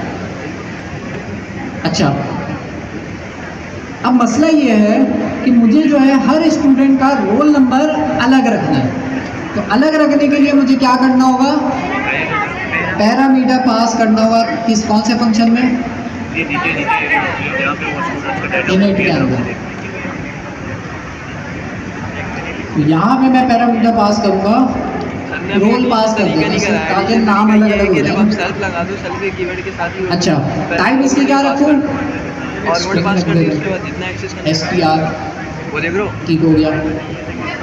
अब असल अब मैं पहले कर कहाँ पे चेंज करूँ, सेल्फ डॉट रोल नंबर के बाद मैं ये GIAIC वाली 1 2 3 वाली चीज़ हटा दूंगा और यहाँ पे मैं क्या लिखूंगा, रोल जो हमारे पास कहाँ से आ रहा है, पैरामीटर से आ रहा है। अब ये जो तरीकों का आप 1000 बनाओ, 10,000। तो अब हम क्या कर रहे हैं, जब भी कोई स्टूडेंट को कॉल करेगा उसके लिए ज़रूरी होगा कि वो रोल नंबर पास करे। अगर नहीं करता तो एरर आएगा। फॉर एग्जाम्पल, अब ये स्टूडेंट की क्लास तो बन गई, नीचे आते हैं, स्टूडेंट की क्लास को मैं कॉल कर रहा हूँ। स्टूडेंट की क्लास किसको चला रही है, स्टूडेंट की क्लास के अंदर जो इनिट का फंक्शन है उसे चला रही है। इनिट के फंक्शन के अंदर क्या चीज़ हमने मांगी भी है, रोल नंबर मांगा है। अगर हम नहीं देते इसे और उसके बगैर हम चलाते हैं तो हमारे पास एरर आएगा सर। और एरर यही कह रहा है कि भाई अब जब भी आप क्लास कॉल करोगे आपके लिए ज़रूरी हो गया है कि उसके साथ आपने रोल नंबर पास करना है। तो रोल इक्वल्स टू मैं कर देता हूँ लाजमी भी नहीं है कि रोल करके GIAIC, एक का हम 1 2 3 कर देते हैं रोल नंबर, और दूसरा जो हमारा स्टूडेंट है उसका रोल नंबर हम कर देते हैं, रोल नंबर हम कर देते हैं, ये पैरामीटर की वैल्यूज़ पास कर रहा हूँ मैं। इसका रोल नंबर मैं कर देता हूँ GIAIC 32। तो इस तरह से जब भी मैं स्टूडेंट बना रहा हूँ, बनाने से पहले मैं उसका रोल नंबर दे रहा हूँ। ये रोल नंबर कहाँ पे जा रहा है? ये रोल नंबर हमारे पास इनिट के फंक्शन में इस रोल की जगह पे आ रहा है, और इस रोल को हम कहाँ पे सेट कर रहे हैं? जो भी स्टूडेंट का रोल नंबर होगा उस पे हम जो है ये सेट करें। जिसका मतलब ये हुआ, पहले जो हमारे ऑब्जेक्ट बन रहे थे वो स्टैटिक थे, जिसका मतलब ये सबका सेम डाटा था, सबका नाम उसामा था, सबका रोल नंबर भी GIAIC 1 2 3 था। अब क्या फ़र्क है? अब ये फ़र्क है कि सबका नेम तो उसामा होगा, लेकिन रोल नंबर हमने सबका अलग अलग दे सकते हैं। ये फ़ायदा होता है हमारे पास पैरामीटर कि भाई आपने डायनामिक ऑब्जेक्ट बनाना है ना, हर स्टूडेंट का रोल नंबर अलग अलग रखना है, तो ये इस तरह से करना पड़ेगा आपको पैरामीटर में पास। अच्छा, अब एक काम करते हैं, S1 डॉट नेम तो दोनों के सेम ही है अभी भी, S1 dot roll number print कराते हैं, S1 का, स्टूडेंट 1 का और स्टूडेंट 2, दोनों स्टूडेंट के मैं रोल नंबर प्रिंट करा रहा हूँ। दोनों के सेम आएंगे, अलग अलग आएंगे? चला के देखते हैं। पहले वाले स्टूडेंट का रोल नंबर आया GIAIC 1 2 3, दूसरे वाले स्टूडेंट का रोल नंबर आया GIAIC 3 3। क्या मैं इसी तरह से नेम चेंज कर सकता हूँ? यस सर, मैं थोड़ी करूँगा। कर लिया सर। चलो अब कोड को ज़रा गौर से देखते हैं, फिर मैं बुलाता हूँ एक एक करके। डेटा टाइप नहीं भी लगाओगे तो टास्क भी दूंगा चलेगा। यहाँ पे, और सिर्फ उतना ही टास्क दूंगा जितना पड़ा है। बताइए सर, बोलिए। अगर कोई अच्छा बच्चा हुआ तो उससे ज़्यादा दे देंगे थोड़ा सा।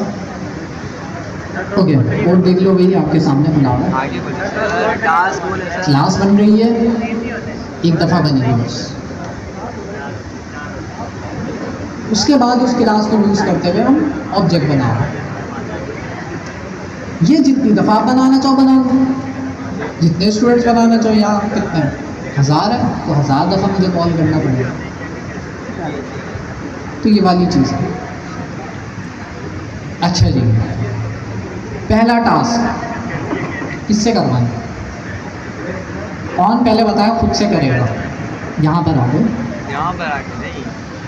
3 लोग भाई रेडी हैं कि भाई हमें बुला लो, हम टास्क कोई सा भी कर देंगे, आप जो भी देंगे। इससे रिलेटेड देंगे सर। बस 3 लोग रेडी हैं। लड़कियों में 1,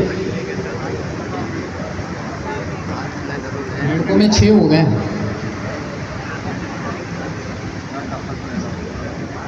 कॉन्फिडेंस नहीं आ रहा है लड़कियों में, ये बात नहीं। हम लड़कों को पहले बुलाते हैं, किसी को, किसको बुलाएं जो पहले नहीं आया। रोज भाई कितनी दफ़ा आ चुके हो यार आप? आए तो कैच करने किसने बुलाया था?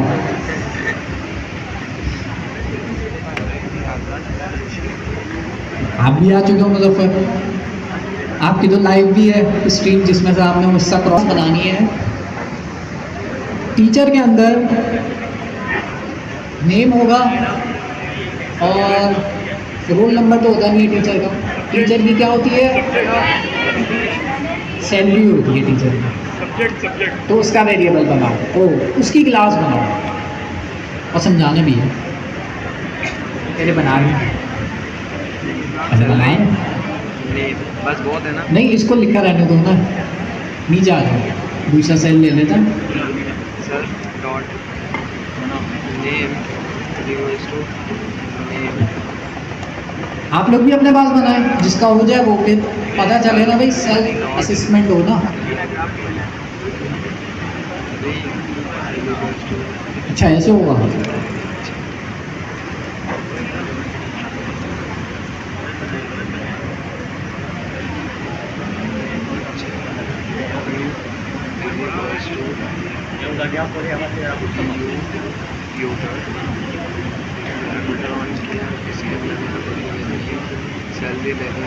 अपने पास भी करें, कोशिश करें कि भाई आपको भी 100% सही हो।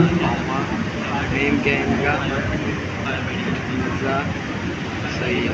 आगे चल के हम इसी ऑब्जेक्ट ओरिएंटेड को यूज़ करते हुए एजेंट्स बनाएंगे। क्या करना है हमने भाई? डॉट सैलरी सेम रख देते हैं, 500 रख दें। सर कर लिया sir. I have done my work. अबे वही इंसान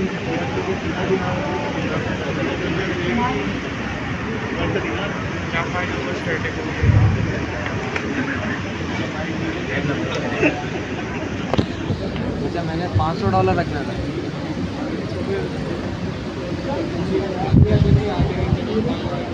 सर कर लिया मैंने। ये चीटिंग है यार, चीटिंग है। सर बगैर चीटिंग में मैंने कर लिया।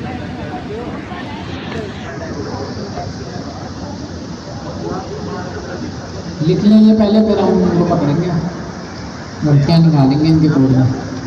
नज़र नहीं आ रहा सर। सर ऊपर जा गया। लिखने दो ना पहले, मैं कम करूँगा।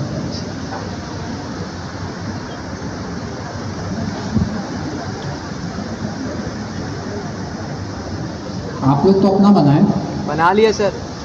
बना लिया? जी सर। हैंड बेस तो नहीं किया था आपने? किया था ना सर। याद है? सर देखते ही नहीं है।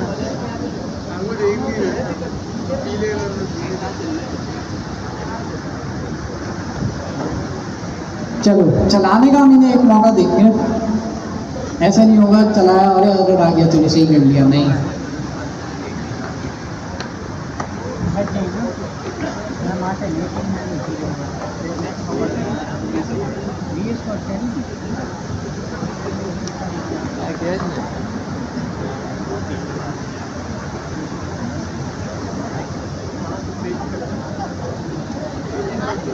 एरर आएगा। आर्गुमेंट 2 दिए हुए पैरामीटर।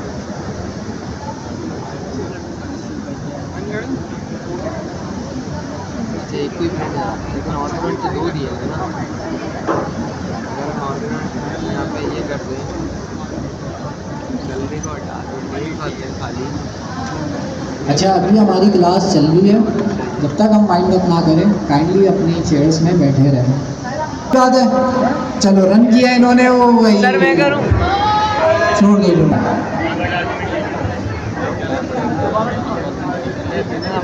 जी बताएं, आप क्या कह रहे हैं? डबल आर्ग्यूमेंट देंगे। इनका कहना है कि भाई आपके पास आपने नेम भी पास करना पड़ेगा, आपने सैलरी भी पास करनी है। क्या सैलरी पास करना ज़रूरी है? सर नो सर, ज़रूरी थोड़ी है। नो, बहुत छोटी सी गलती है। और से देखो तो नज़र आएगी। नेम हम सैलरी हम ऑप्शनल हो गया। क्यों ऑप्शनल हो गया? क्योंकि हमने कहा भाई सैलरी कोई पास ना करे तो $500 ऐसे ही रखो। इंडेंटेशन नहीं है, ठीक हो गया। इंडेंटेशन नहीं है जी, यहाँ से क्या आवाज़ आ रही?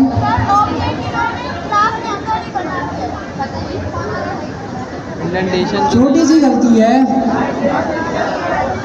फर्स्ट टीचर से पहले हमारे पास ये स्पेस है, जिसका मतलब ये है कि इन्होंने क्लास के अंदर ही ऑब्जेक्ट बनाने की कोशिश करी है। क्लास के अंदर ऑब्जेक्ट नहीं बनेगा, क्लास के बाहर हम ऑब्जेक्ट बनाएंगे। बस ये छोटी सी गलती है। तो खैर इस गलती की वजह से आपका फेल होगा, लेकिन कोई बात नहीं, कहाँ गया? तो हाँ, एक्सप्लेन होंगे, शायद वापस में नंबर दे दूँ। अस्सलाम वालेकुम।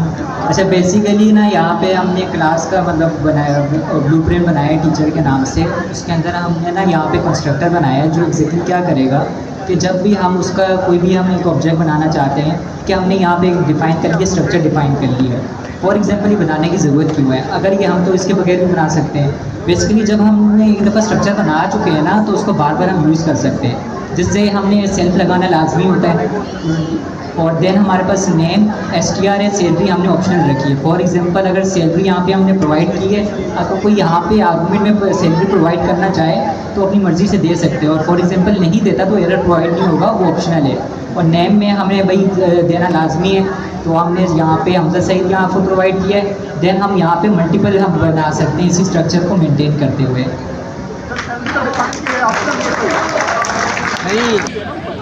लेकिन वो ऑप्शनल है। अगर फॉर एग्जांपल ये हमें एरर प्रोवाइड नहीं करेगा। अगर फॉर एग्जांपल अगर मैं यहाँ पे अगर सैलरी प्रोवाइड करना चाह रहा हूँ अपनी मर्ज़ी से, तो मैं यहाँ पे दे सकता हूँ। जस्ट लाइक अगर मैं यहाँ पे कुछ भी देना चाहूँ तो मैं अगर $300 देना चाह रहा हूँ, क्योंकि हर टीचर की अलग अलग सैलरी हो सकती है। ज़्यादातर हमारे पास जो मतलब फैकल्टी टीम उसकी $500 है, अगर किसी की कम है तो फिर हम यहाँ पे दे सकते हैं। सही है, तो इन्होंने सही कर दिया। बाकी इन्होंने यहाँ पे एक चीज़ ऐड करी है, डिफ़ॉल्ट पैरामीटर, जो कि हम फंक्शन में पढ़ चुके हैं, और जो है ये इन्होंने समझा भी दिया है कि अगर आप यहाँ पे सैलरी नहीं पास करना चाह रहे, ना पास करें कोई बात नहीं, फिर भी चल जाएगा। अगर पास कर दे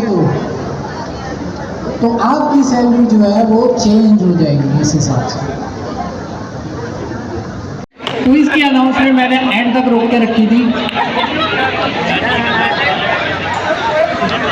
क्या अनाउंसमेंट है क्विज़ की? क्विज़ की डेट अनाउंस नहीं हुई है, लेकिन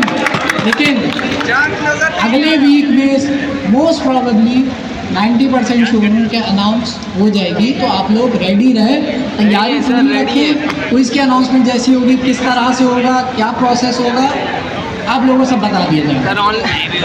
तो आप लोग अपनी तैयारी पूरी रखें, इंशाल्लाह जो है आप लोग अच्छा क्विज़ में करेंगे। ऑब्जेक्ट ओरिएंटेड स्टार्ट कर देंगे सारे, आगे हम agents object oriented. Thank you so much, अल्लाह हाफ़िज़।